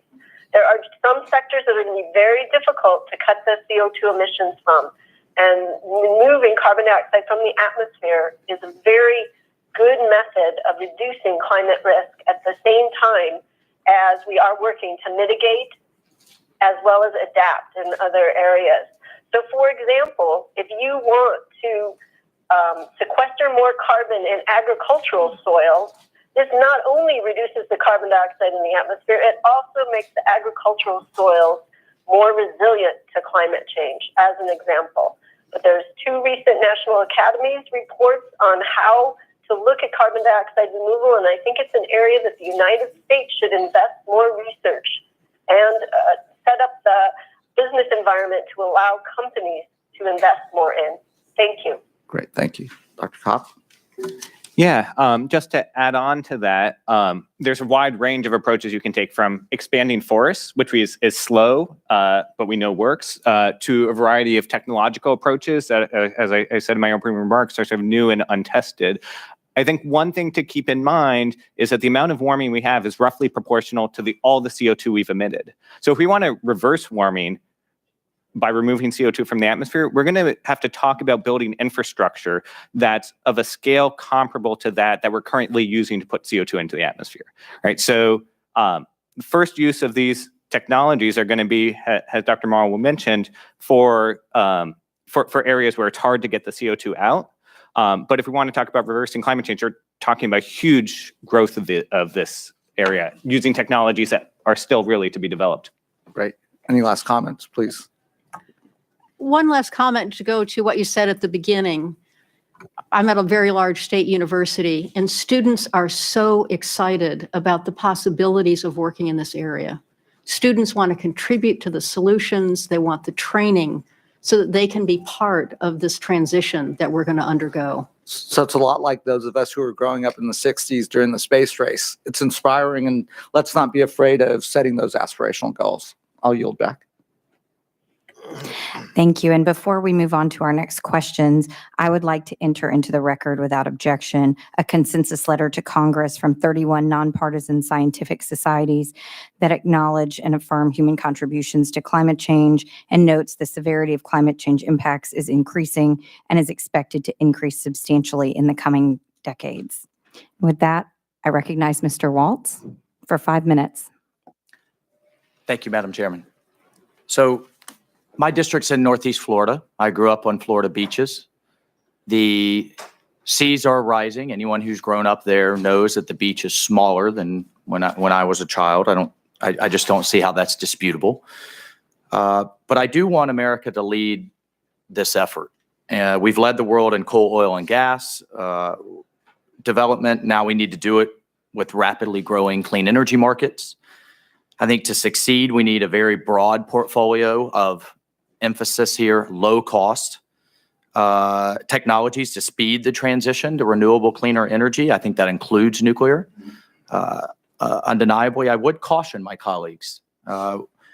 We have seen a lot of aspirational goals lately. I think we need to be very careful about crossing the line from aspirational to outlandish goals that could harm our economy and frankly give the edge to our global competitors in doing so, and frankly take us backwards in this effort. So I'm very concerned as a veteran as well about the national security implications of global warming. I have firsthand seen, and unfortunately could not count the amount of soldiers that have died carrying diesel fuel back and forth to outposts that we could have sustained through clean technologies. I've seen, not to mention our global supply chains, and not to mention I've spent a lot of time in Africa, Lake Chad Basin, where we're dealing with the destabilizing effects in Nigeria, Niger, what have you. So my question for each of the panelists is, what R&D, Dr. Did I say this right? Mike, excuse me. You said we're doing pretty well in our investments, particularly relative to the rest of the world. My question for each of you is where are we not across the kind of menu of clean energy technologies? Where do we need to do more? And again, keeping this in the context of our broader economic base that I think we need to sustain, all of these efforts. So where could we do more? Geothermal, and I'd ask you to choose. The answer can't be yes, all of the above. Let me say first, we could be doing more, right? Like the scale of the challenge and a lot of the concerns that your colleagues point out about increasing costs with present day technologies to reduce greenhouse gas emissions, those are real and valid concerns. And in particular, you can't expect these things to scale unless the prices at which they're trading are competitive. Mm-hmm. So on the whole, doing more is not necessarily a bad thing. And then doing more smartly is probably the thing that the committee should really pay attention to. So the places where, when I read these IPCC reports or the National Climate Assessment or these other documents, the places where it seems like the technology hasn't caught up with the need, carbon capture and storage is one, right? This allows us to use fossil fuels for power generation and take advantage of all of their desirable characteristics without emitting greenhouse to make gas it more cost effective, or just to do it? In large part, simply to do it. There are very few facilities at which this is happening. Just in the interest of time, I mean, my understanding is the majority of our dams in the United States do not generate electricity. Nuclear accounts for about 1/5 of the United States electrical generation right now. And then, of course, we're seeing just a boom in natural gas and where we can go with that. Would you agree that those are all areas where we could make greater investments that would make a difference on this issue? Yes. Would any of the other panelists want to weigh in on either of those questions? Thank you. So I'm from Massachusetts, and in Massachusetts, we've had incentives for solar energy for about a decade now, and many roofs have solar panels on them.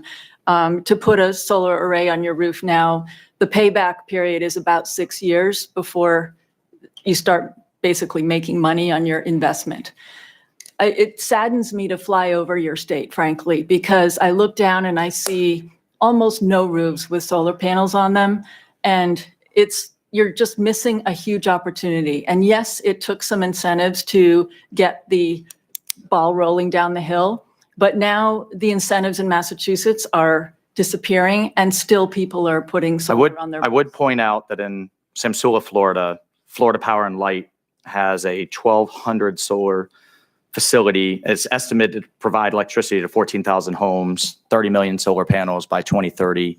But I'm sure we could all collectively do more. Those are state incentives, to be clear, at That's the state clear. level or Yes. local level. Yes. Thank you so much. I yield my time. Thank you. I now recognize Ms. Bonamici for 5 minutes. Thank you very much, Madam Chairwoman. I want to thank Chairwoman Johnson and Ranking Member Lucas for holding this hearing. And I also wanted to take just a moment to say congratulations to the Environment Subcommittee Chair Representative Fletcher and wish her a very happy birthday. Thank you. Thank you. So thank you to the witnesses for being here today. You know, the science is clear. I've been on this committee the entire time I've been in Congress. We've had this conversation many times. This consequences of inaction on climate change will be serious and swift. The findings of the recent report from the International Panel on Climate Change, the IPCC, and the fourth National Climate Assessment are not just a wake-up call, they are an alarm. At the time when the world is facing record heat waves, droughts, more acidic oceans, rising sea levels, and a surge in extreme weather patterns, we must fight for comprehensive policies to protect the health of our oceans and our planet. I was concerned when the Trump administration appeared to be burying the fourth National Climate Assessment. They released it late on a holiday weekend. So I shared findings from the assessment on Twitter every day for 6 weeks to call attention to the assessment. When the president dismissed the findings in a Washington Post interview last year, I worked with my colleague on this committee, Mr. Beyer. We led 96 of our colleagues in urging the president to heed the dire warning of the assessment and work with us to protect the health of our planet. The assessment is the most comprehensive science-based evaluation of the consequences of climate change, the risks of inaction, and potential adaptation strategies for the United States to date. We cannot and should not dismiss its findings. Dr. Ivey, according to the Air Quality Chapter, Volume 2 of the assessment, more than 100 million people in the United States live in communities where air pollution exceeds health-based air quality standards. Climate change will increase the risk of unhealthy air quality.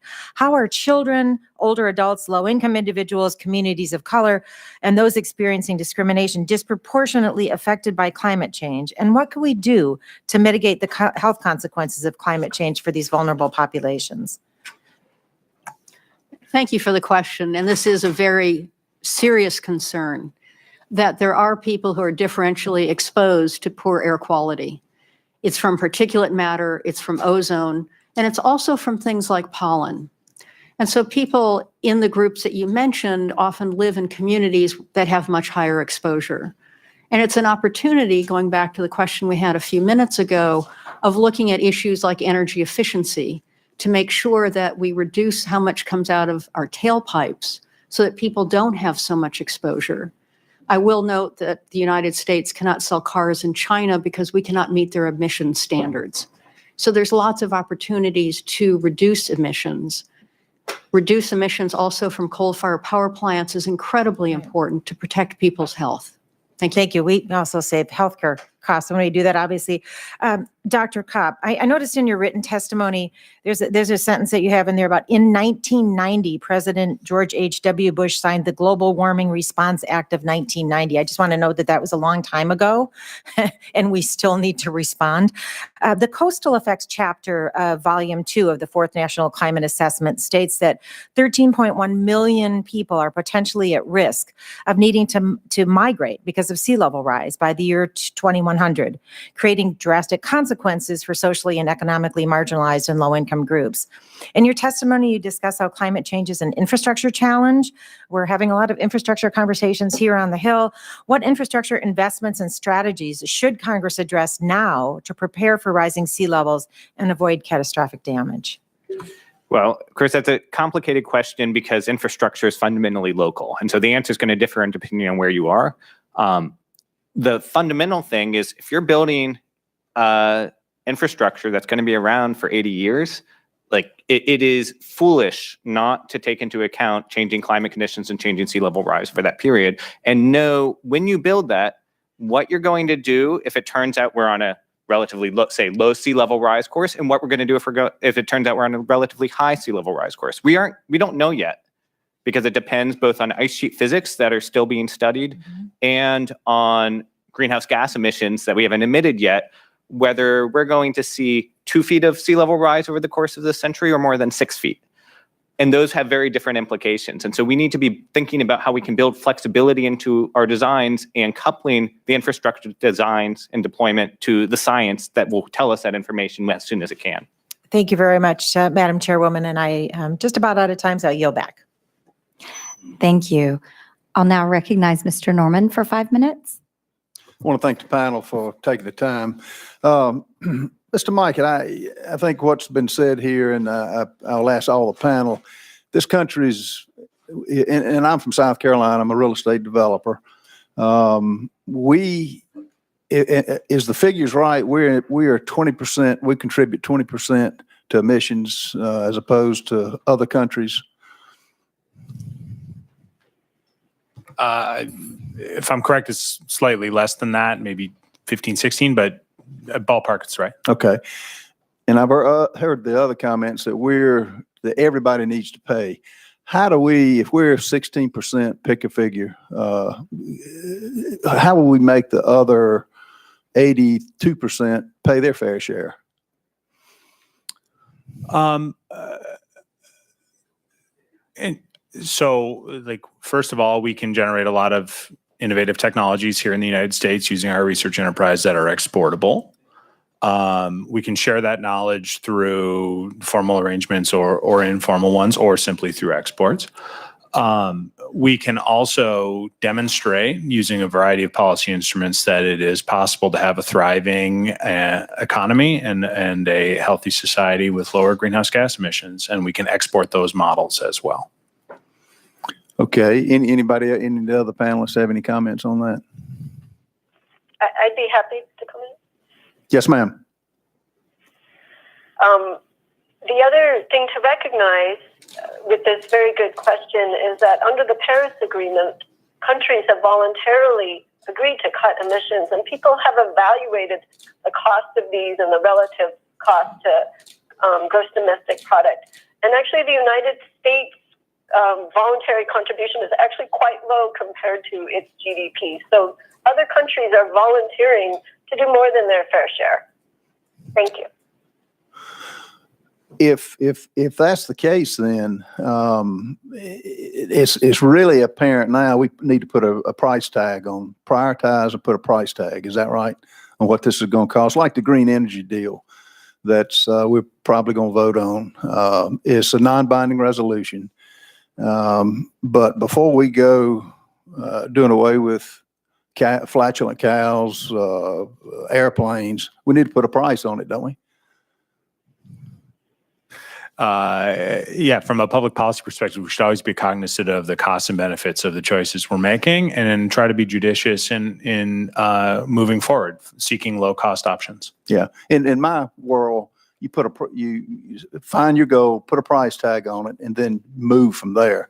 And I think everyone would agree this is going to cost dollars. It's going to cost it, and I think Dr. Cap, you wouldn't put a figure on how much we're going to have to pay for gas, but it's going to be more expensive than what we've been paying. Is that right? Yeah, so I think certainly the upfront cost of energy will go up, but average costs may go down. And I think it's really important that when we look at the costs, we're looking at the cost of climate change in comparison. There's a lot of economic work going on to try to evaluate those two, and these have to be balanced against have to be balanced. And would it not be fair with increased costs, whatever figure we end up, you're going to rule out some of those most vulnerable communities that are not going to have access to energy, as an example. And then what kind of cost would that be to them on their health through PSD, through their mental health? How would we put a number on that? Well, I mean, I think the intent is not to like overly punish any particular class of people or any particular technology. It's to put in place a system that we all are going to benefit from in the long term. And that means that for day-to-day activities that people are going about and that they're able to do that in a low carbon way, great. What we need to do as a society is find ways that doesn't end up being too costly. And frankly, I don't know that it is going to be too costly. It's just a matter of making smart investments, leading the way to innovation, and then scaling those up through the private sector. Well, Dr. Mike, if as an example, this Green New Deal were implemented immediately, wouldn't you agree it's going to devastate our economy? And other countries are going to take up the practices that we're eliminating, as in the cows that they grow, the other areas that we are going to have to, they will make the difference up in this, even though we don't.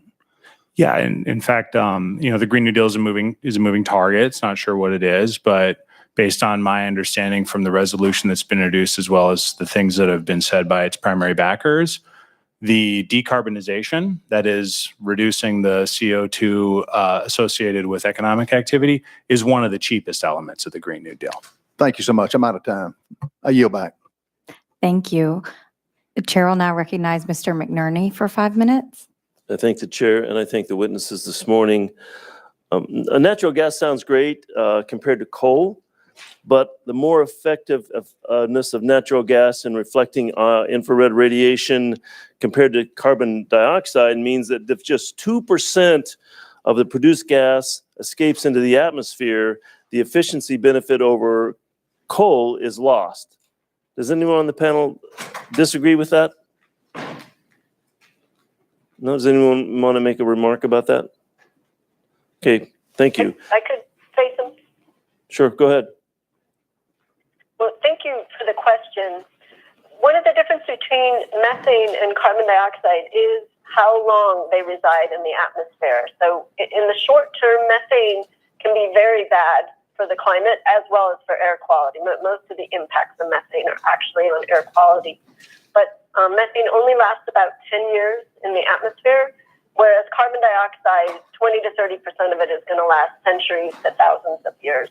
So in terms of trying to solve the really big climate problem, we should focus on CO2. Methane is a big problem for air quality especially, and a little bit for climate, but we should try to mitigate the methane as much as possible. But it is actually lucrative to capture, so it's a much easier target. That's a good point. We need to capture it rather than... That it's actually economically feasible to capture much more methane if people were careful about it. Thank you.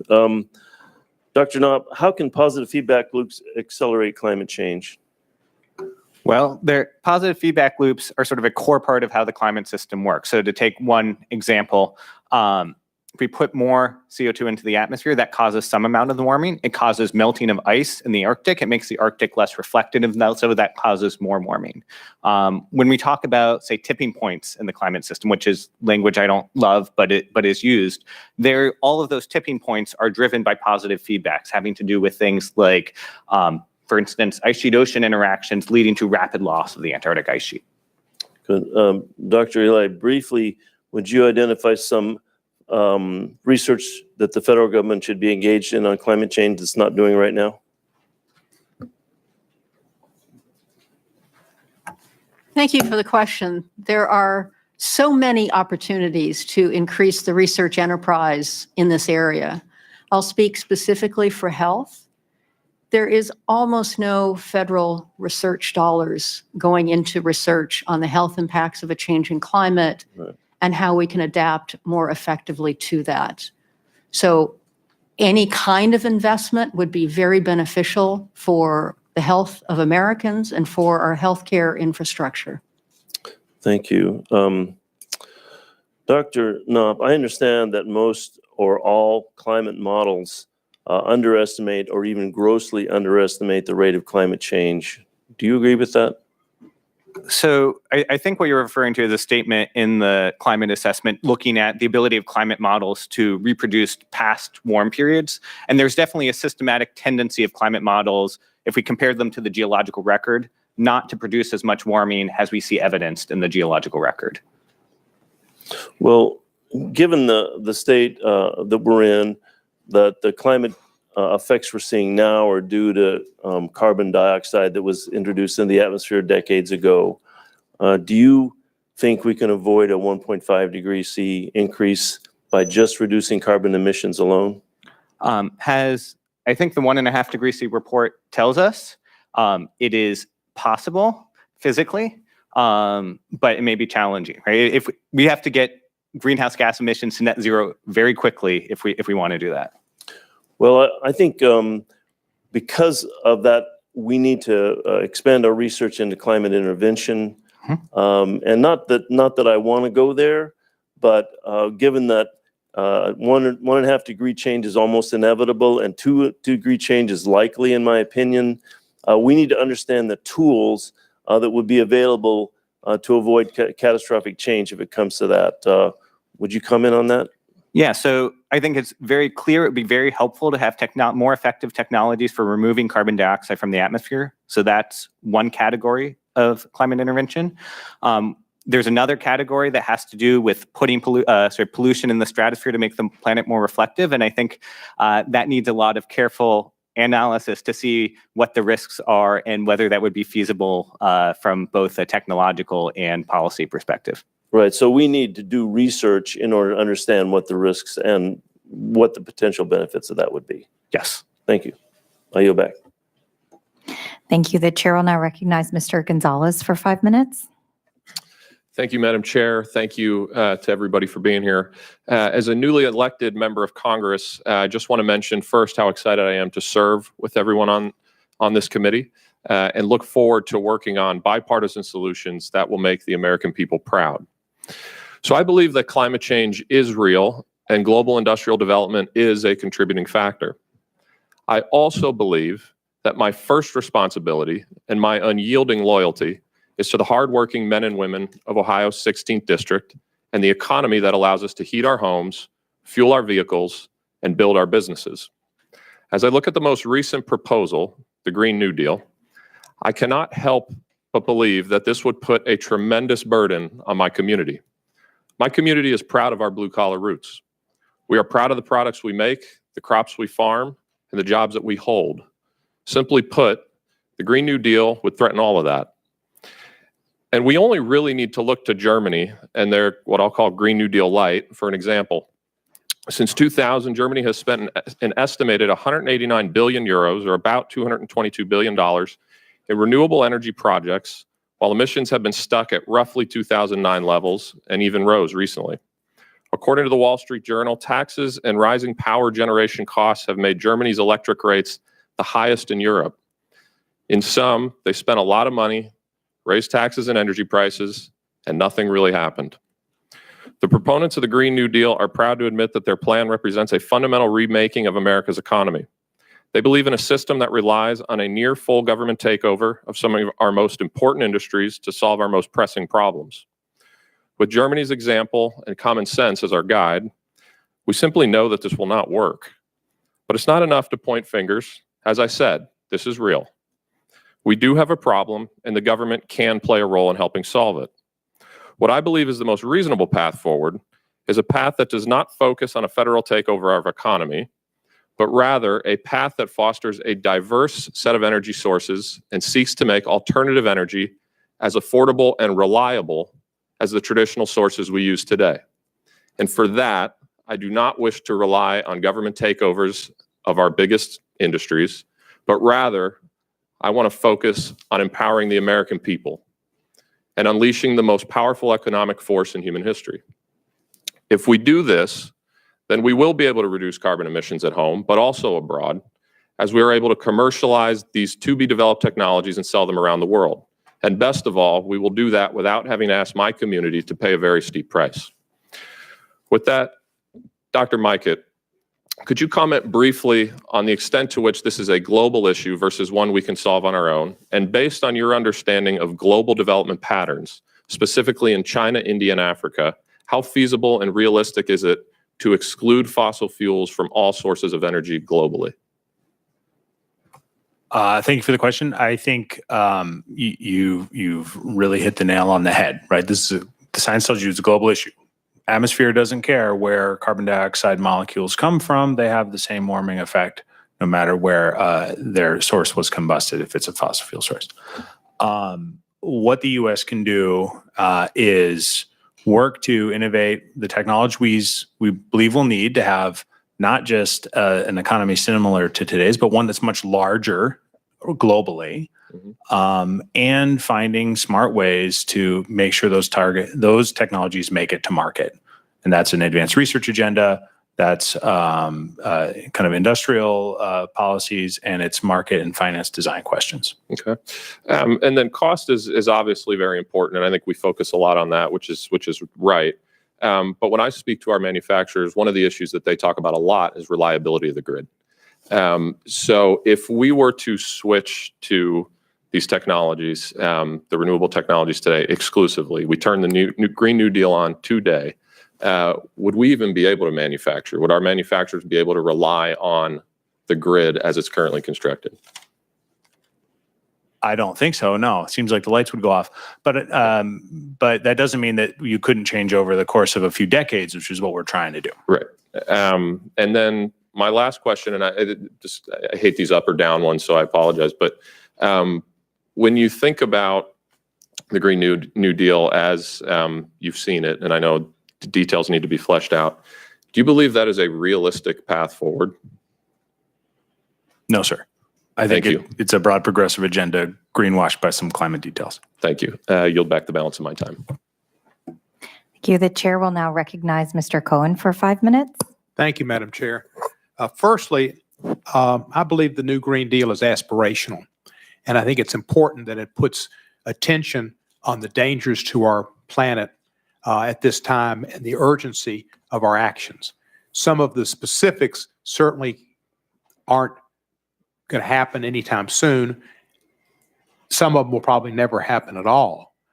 But the concept of putting people's minds and attentions to climate change is very important. Does anybody disagree that it's not an important matter to inform the public of the urgency of the changes that will occur to our planet? Thank you. That's why I'm a sponsor of the bill, because it brings attention to the issue. It's getting warmer and warmer, hotter and hotter, more violent weather, hurricanes because of the warming oceans and currents, and rising levels of sea level are endangering what we've known. I've read that Miami Beach could very easily be underwater and oftentimes has water on Collins Avenue that they have to pump. I think we ought to concentrate on is Mar-a-Lago. And what are the climate consequences to Mar-a-Lago if we don't act? Can anybody give me an idea about how long it might be before the oceans rise to a level to where Mar-a-Lago might be underwater? So I don't recall exactly how high Mar-a-Lago is. Depends on the night and who's sponsoring the party. I understand. But we can, we could be looking at sea level rise anywhere between 2 and 6 feet. And I think in the century, depending partially, as I said, on ice sheet physics and partially on how much CO2 we put into the atmosphere. And my suspicion, because I have actually looked at this before, I just don't recall the details, is that certainly under those higher scenarios, you might be looking at permanent flooding to start with some of that property. What if this happens 2 to 6 feet? And I know it's decades and whatever, but they're going to be generations of people to be Mar-a-Lagites. What if they built a big seawall, a big, beautiful seawall at Mar-a-Lago? Would that do any good against the ocean? So the challenge in South Florida is that a lot of it is limestone that is porous. And so that means that the ocean water isn't just coming from the side, it's coming from underneath. So it's sort of hard to protect South Florida only with seawalls. That's kind of like El Chapo. He came from underneath, he came from over, so the walls wouldn't do any good there either. People have talked, a gentleman from South Carolina talked about the cost of all this and their cost to doing things with industry, but there are tremendous costs if we don't do anything. The air conditioning bill at Mar-a-Lago would have to go up as it gets hotter and hotter and hotter. Has anybody done a study on the dollar cost, the fiscal cost to business if we don't take action? We're part of a collaboration called the Climate Impact Lab, together with University of Chicago, Berkeley, and Rhodium Group. And those are exactly the sort of questions we are working on. We're still working towards some of that. But the approach we use is sort of to look at things like, for instance, how different years in the past have led to different air conditioning expenditures, to take the energy sector as an example, and how that varies based on how hot it is usually and how wealthy people are, and use that to project forward. So this is a really cutting edge area in climate research. We're sort of working towards using big data approaches to answer those sorts of questions. So a lot of the issues that'll arise, like the use of more air conditioning, really militates against poor people because they won't have air conditioning at all often or can't afford the utilities. And so they bear the brunt of climate change in a larger, greater way than wealthy people. There's a climate change burden. Yeah, I mean, so generally what you find is that the poor suffer and the rich can spend to adapt. So they both bear costs, but in some cases it's more personal costs, suffering, and the others is more monetary. And somebody mentioned, which I pretty much understand, if we correct certain issues here and reduce our production of CO2, that if it doesn't happen in the rest of the world, we still got problems. But isn't the best way to do that the Paris Climate Accords or some climate accords? Does anybody disagree with the fact that we ought to have a climate treaty where we come together and have an accord? We're all in agreement on that? Kumbaya. Thank you, and I yield back. Thank you. The chair will now recognize Mr. Cloud for 5 minutes. Thank you, Madam Chair, and may I again wish you happy birthday. Thank you all for being here. Mr. Mikett, at the beginning of your written testimony, you say that there's no better innovative force than the private sector. But if you really want energy innovation, you need to show innovators that there's a market waiting for them. Can you speak to what recommendations you would encourage for energy innovation in the market? Sure. I think a lot of things are already in place showing energy innovators that there's market access for them. Paris Climate Agreement is a great example, right? A lot of countries are saying they want to reduce greenhouse gas emissions, and that incentivizes people to innovate ways of doing it. Speaking kind of more at a U.S. national level, I think there's a lot of things that could be done on the fiscal side, whether that's a carbon price or smarter regulations than we have today to create a competitive marketplace. There are intermediate steps that can be taken when things aren't quite ready to scale into the market. A good example of that would be the 45Q tax credits that are presently offered for producers or people who capture carbon and sequester it or use it in some manner at new facilities. That gives you your first few. And then on the back end, there is the scientific and engineering enterprise, which reduces the cost of doing all of this. Thank you. I hail from Texas, specifically the 27th District of Texas, it's Gulf Coast. My district includes nuclear power. We have the #1 energy exporting port in the nation. We have wind energy. We have LNG, crude exports. Very diverse as far as an energy portfolio is concerned. Texas is a leader in that, also a leader in wind energy, and just having, generally speaking, a diverse portfolio. The Green New Deal, however, seeks to limit that to specifically non-carbon produced energy in the next 10 years.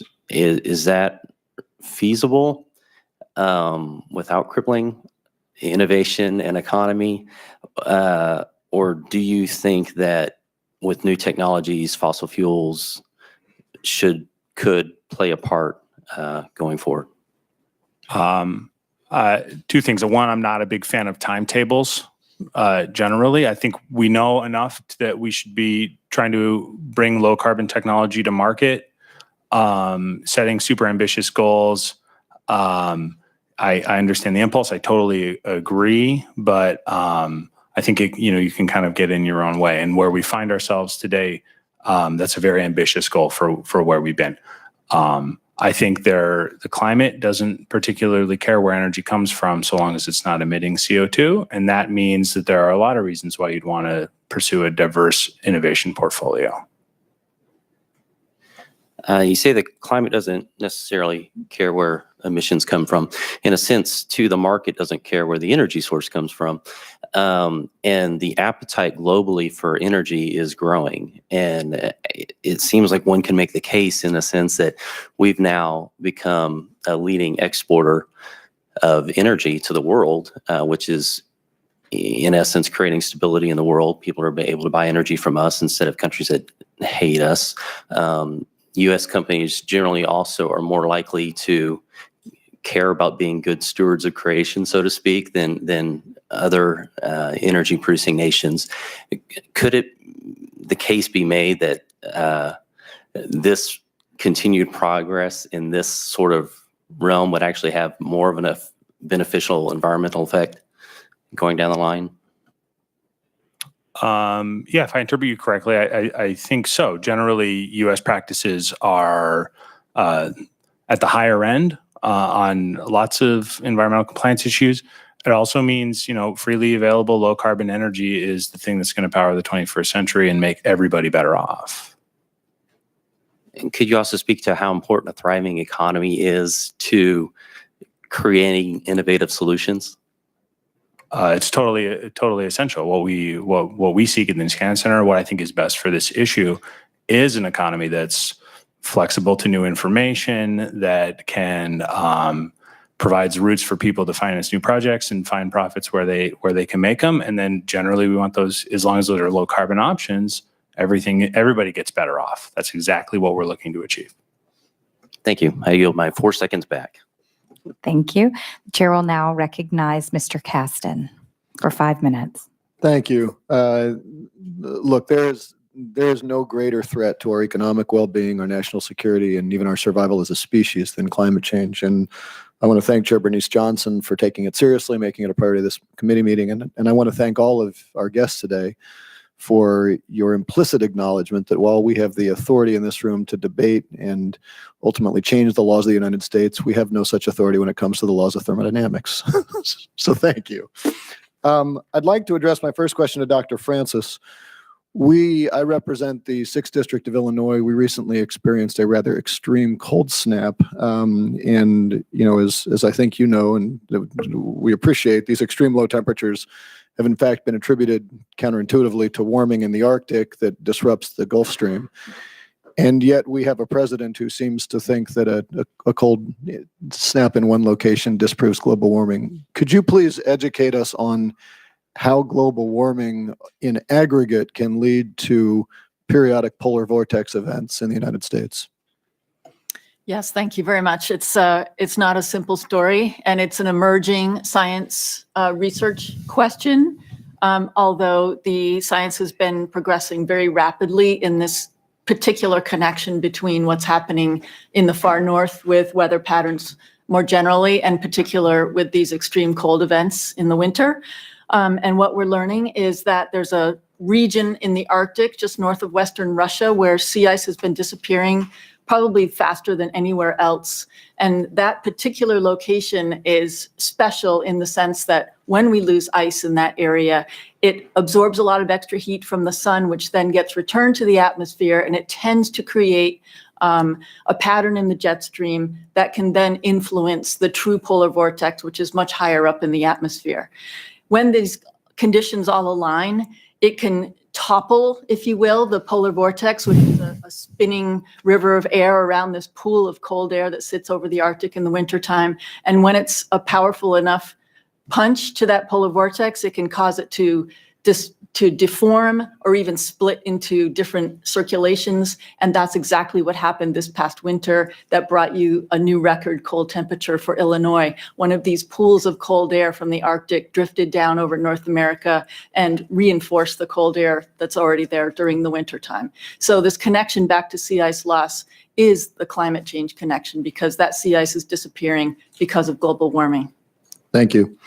While Illinois has seen an increase in extremely cold weather, we're also seeing an increase in extreme heat events. We saw it back in 1995 with the Great Heat Wave in Chicago. A lot of the focus has been on urban impacts.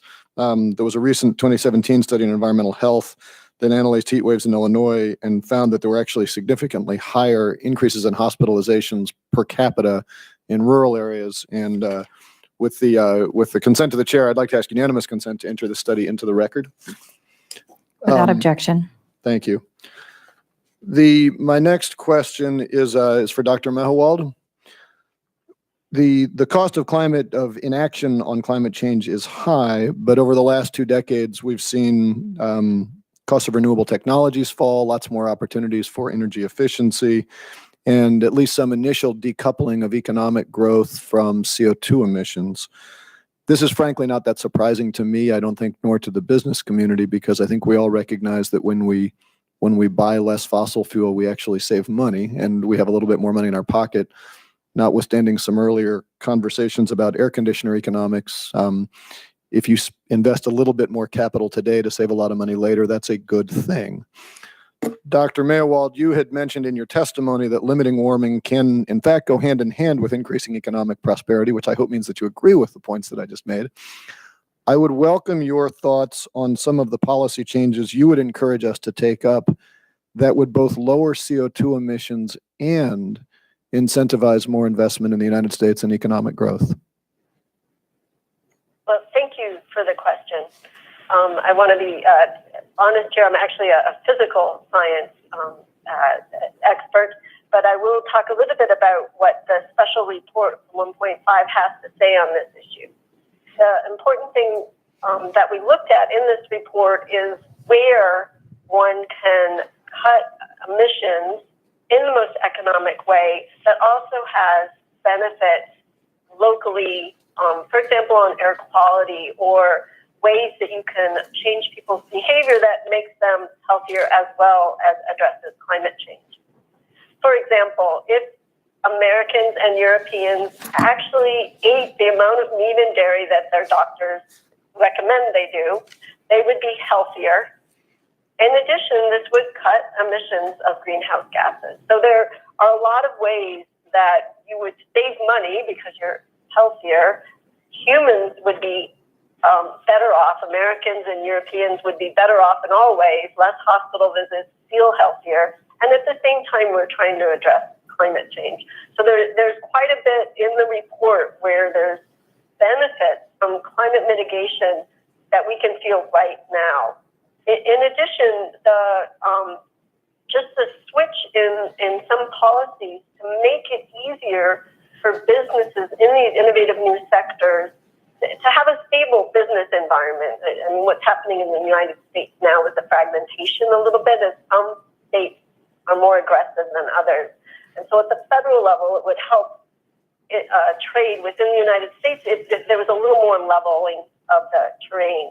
But overall, there are a multitude of policies and techniques and technologies that are proposed in the special report on 1.5 that each individual state and local government, as well as the federal government, should evaluate, that can make it so that it is economically beneficial to address climate change. Thank you. Thank you, and I yield back my -1 minute, 30 seconds of time. Thank you. The chair will now recognize Mr. McAdams for 5 minutes. Oh, I'm sorry. Thank you. I'm sorry, Mr. McAdams. Yes. I didn't see Mr. Marshall. Okay. I didn't see that you were sitting, hadn't gone. I'm sorry. The chair will now recognize Mr. Marshall for 5 minutes and then Mr. McAdams. Okay. Thank you, Madam Chairwoman. Let me make my first official words as ranking member is to wish you a happy birthday as well. And I'm looking beside me here. I was going to ask all the members to join me in singing happy birthday. So the people in the audience are going to have to help me here, Lizzie, okay? Happy birthday to you. Happy birthday to you. Happy birthday, dear Lizzie. Happy birthday to you.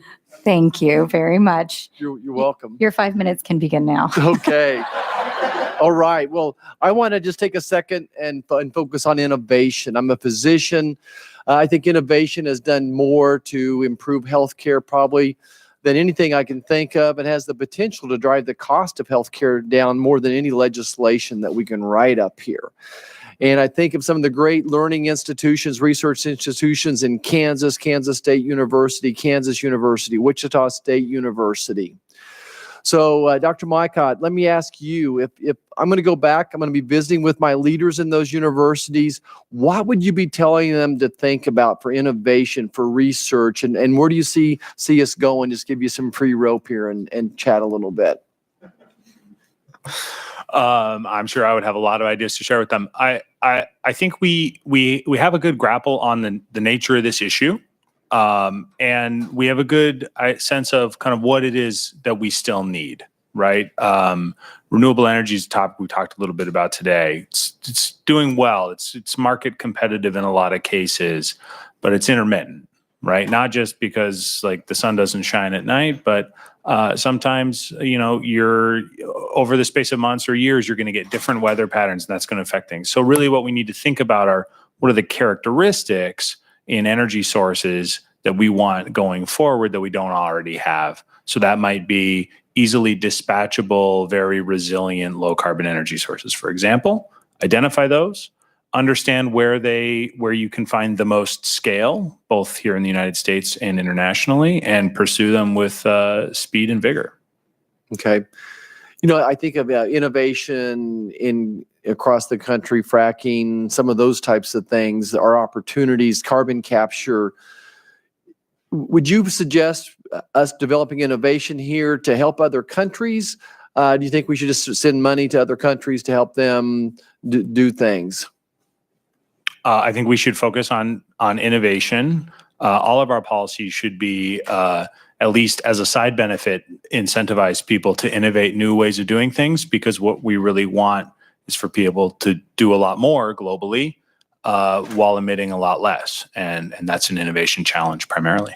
Okay. Well, what's the coolest innovation thing out there that we haven't talked about today? Oh, that's interesting. Energy storage, the idea that we can find lots of interesting ways, either through mechanical or chemical means, to store a lot of energy is a very kind of, I think, an interesting thing. My favorite example is very large flywheels like you have in the clutch of your car. You can, when you have excess energy, spin them up, and when you need to take energy out of the storage system, you generate it from this massive spinning wheel. Okay. I don't know that that's being deployed, but it's a great idea. Okay. Thank you so much. I yield back.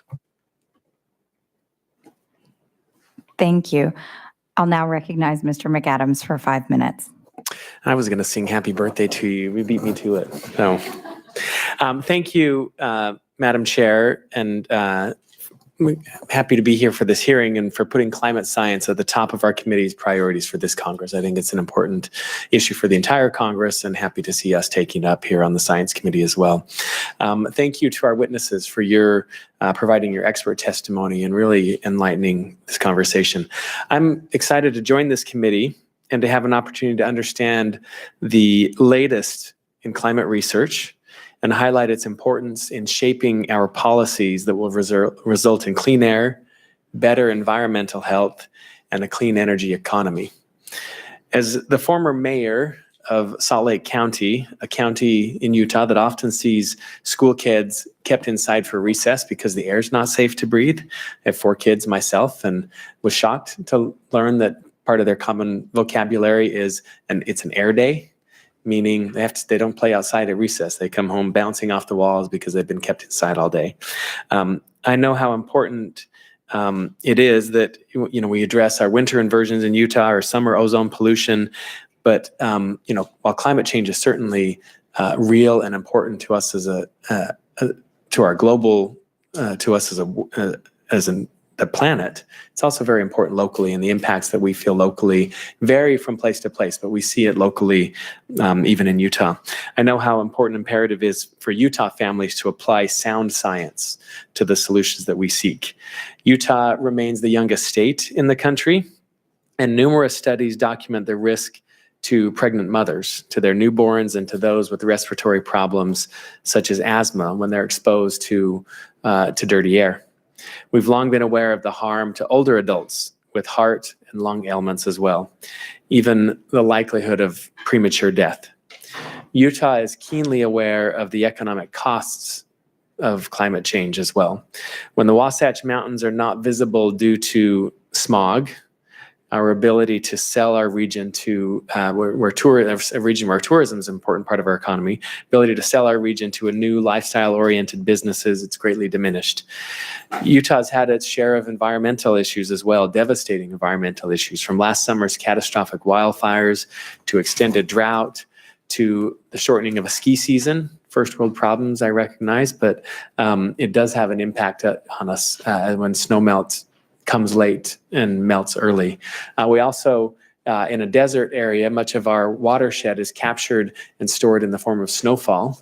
And then as snow melts, we have reservoirs. But as we have less snowfall and more rainfall, the ways in which over the last couple of centuries we've adapted to living in a desert will not be adequate as climate patterns change, and will be expensive for us. We can adapt, fortunately, unlike some places, we can adapt, but it will be expensive to us locally. So I think Utahns support efforts to protect our air, to protect our water, to protect our quality of life that we experience in our Rocky Mountains. And in fact, our early pioneer settlers in Utah understood that in an arid landscape, water is life itself. And anything that threatens the climate threatens our ability to sustain life over the long term. As elected leaders, we have the capacity and the responsibility to have fact-based discussions about the issues of climate and environmental protection. And it is critical to our nation's goals for environmental sustainability, for economic prosperity, and our national security. So I believe that hearings such as the one today shows that we are serious about protecting health and spurring innovation to address the challenges that we face to transition to a clean energy economy. And I'm proud to be here and to be part of the solution. I'm looking forward to working with this committee to advance solutions to our climate crisis and to jumpstart, as I've said, a clean energy economy. So my questions, I guess I'm almost out of time. So my first question, and maybe my only question, is to Dr. Eby. The fourth National Climate Assessment explains how the health of vulnerable populations, such as older adults and children, will be disproportionately affected by climate change. What are investments in research, not only technology research, but also research to the health and other areas of research should we make to further identify, to mitigate, and maybe even remedy these risks? Thank you for the question. It is such an important issue. As I mentioned before, the total federal investment in this area is really incredibly small. A review by the Office of Management and Budget several years ago said the NIH budget in this area is less than 0.02% of the budget, and it's likely fallen since then. CDC gets a little bit of money to work with communities. So what we're seeing are communities who are disadvantaged and don't have access to those who can help them. They don't have access to the research. Very few departments of health have access to the kinds of tools that they need. And we've got enormous opportunities to build on the research enterprise to improve the health of Americans right now. And it would be excellent if that investment would take place so that that could start soon. Thank you. Thank you, Madam Chair. Thank you. Next, we'll hear from Ms. Hill for 5 minutes. Thank you, Madam Chair. So to our guests, I want to thank you so much for your testimony, and I apologize for jumping between hearings this morning. But based on what I've heard so far, my impression is that in this Congress, we should focus on setting the stage and laying the groundwork for the next 20 to 30 years of addressing this issue. I'm hearing that we should focus on research, on infrastructure, on regulation, on public and private partnerships, and on global partnerships and leadership. And I'm wondering from you if you can kind of talk this question's to all of you about in each of those areas, what are just the biggest gaps, what the biggest gaps in research where we need to prioritize the highest priority when it comes to infrastructures. We're working on an infrastructure package. The biggest concern or need when it comes to regulation, the most significant impact we can have in terms of corporate incentives related to the public-private partnerships, and when it comes to the role of foreign policy on global partnerships and leadership. I realize those are a lot of questions, but pick the area you want to focus on and then just give it to me. So quickly, because I want everybody to have some time, I agree with all of the things you raised. One thing I think we need to think about is that this is a multi-generational challenge. So as we make the investments today, and I'm going to talk about the research enterprise, we need to think about, well, how are we building the research enterprise to help us deal with the fact that this is a problem that's not going away? It's a chronic problem.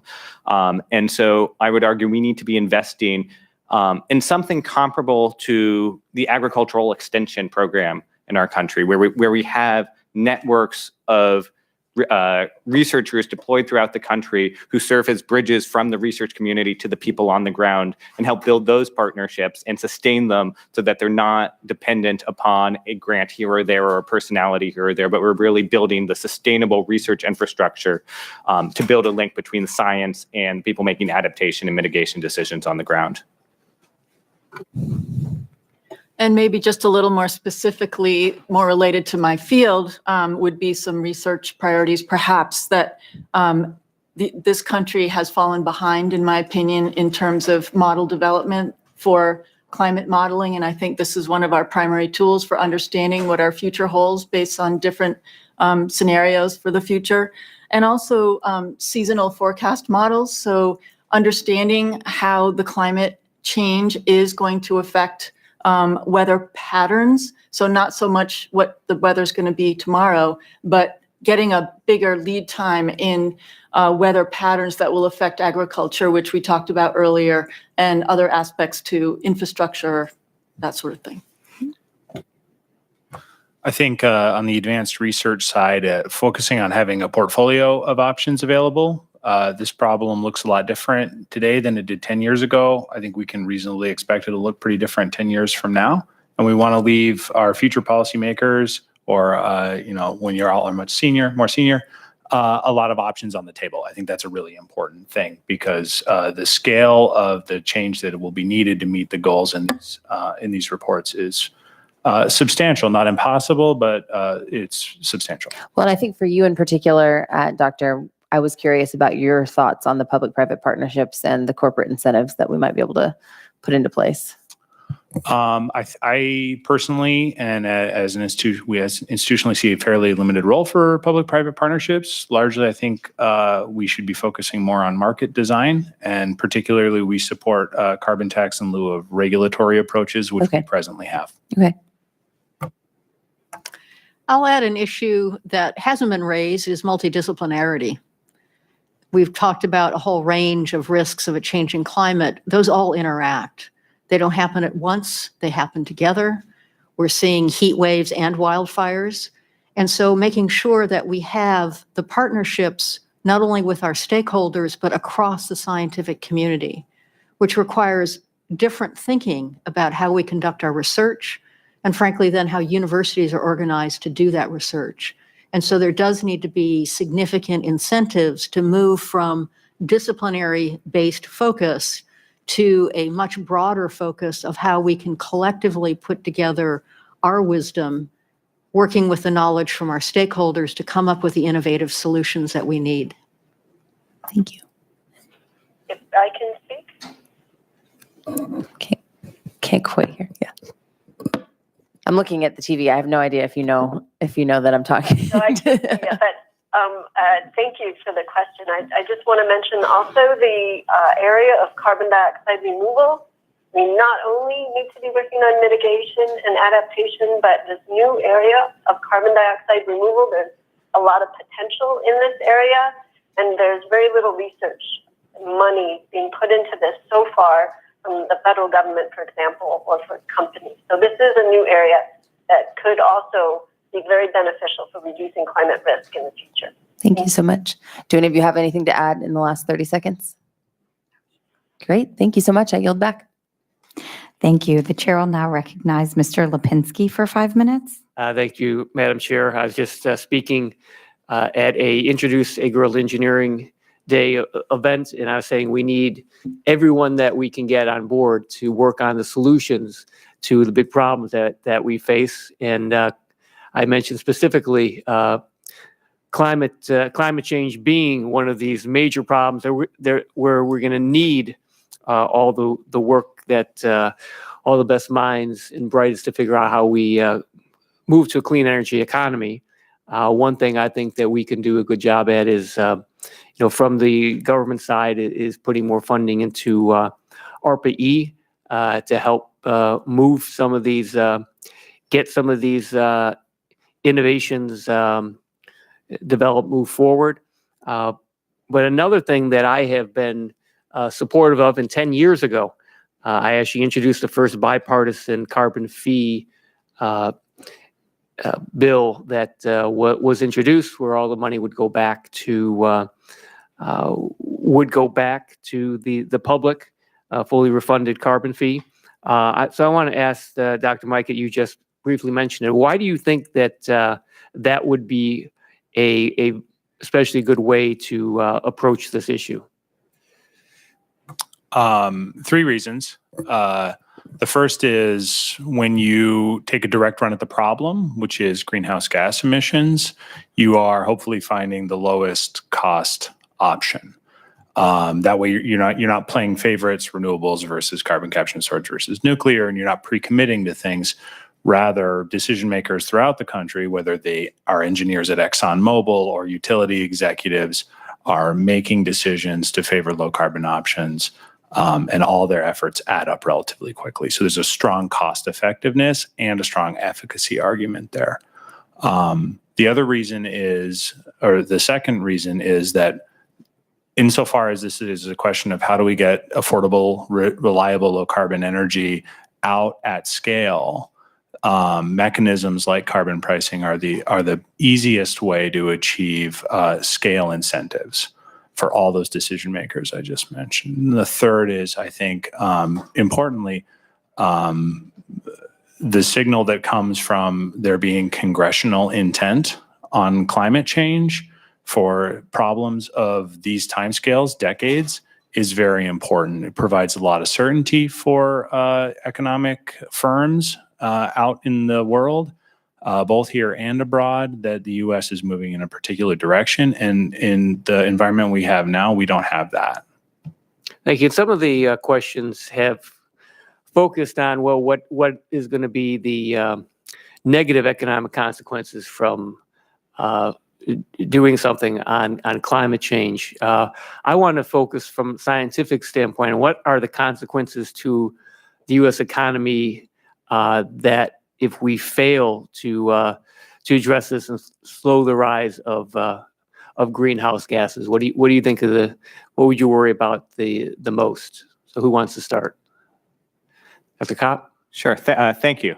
So we actually had a paper out on that a couple years ago, and we looked at several different types of impacts. The two that floated to the top were both public health impacts. So the effects on mortality and the effects on the ability of people to work outdoors both have quite large economic impacts. We also see economic impacts associated with the stresses that warmer temperatures put on the energy system. We see economic impacts from the damages that storms cause to the coast. We see economic impacts from the effects of warmer temperatures on agriculture. And those are just the sort of sectors where we can sort of look at past behavior and say something about the future. We also have a fair bit of concern about the things that we haven't observed yet in the past, but might cause risk. So when we start having more extreme events happening simultaneously, that's a potentially large impact that's harder to assess. Thank you. Anyone else want to put anything? Dr. Francis? So just to follow up on that a little bit, we know that in 2018, 2018, the losses due to extreme weather were roughly $160 billion just to the United States. And the year before, 2017, they were up around $300 billion. So we're not talking about small numbers here. But I think what keeps me up at night is thinking about my own daughter and the world that she's going to face if we do nothing. And for me, the scariest thing is thinking about the security issues overseas and how people are going to be more miserable and therefore more unhappy. And we're going to be dealing with a lot more migration and wars that are the result of people just being very unhappy in their situation. Oh, it's very, very, very sobering, but I think it's a good way to end on that concern as we work on moving forward to solve this. I'll yield back. Thank you. Thank you. Before we bring the hearing to a close, I want to thank our witnesses for being here today and testifying before the committee. The record will remain open for 2 weeks for additional statements for the members and for any additional questions the committee may want to ask of the witnesses. The witnesses are excused and the hearing is now adjourned.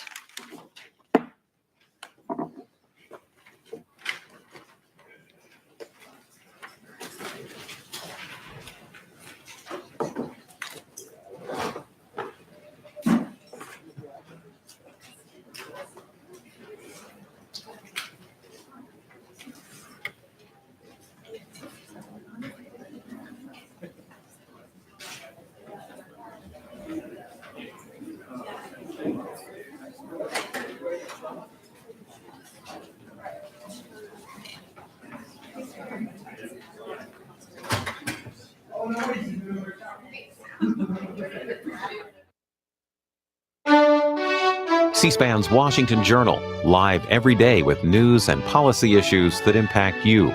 Coming up Friday morning, the Heritage Foundation's Stephen Moore, co-author of Trumponomics Inside the America First Plan to Revive Our Economy, will discuss the Trump administration's economic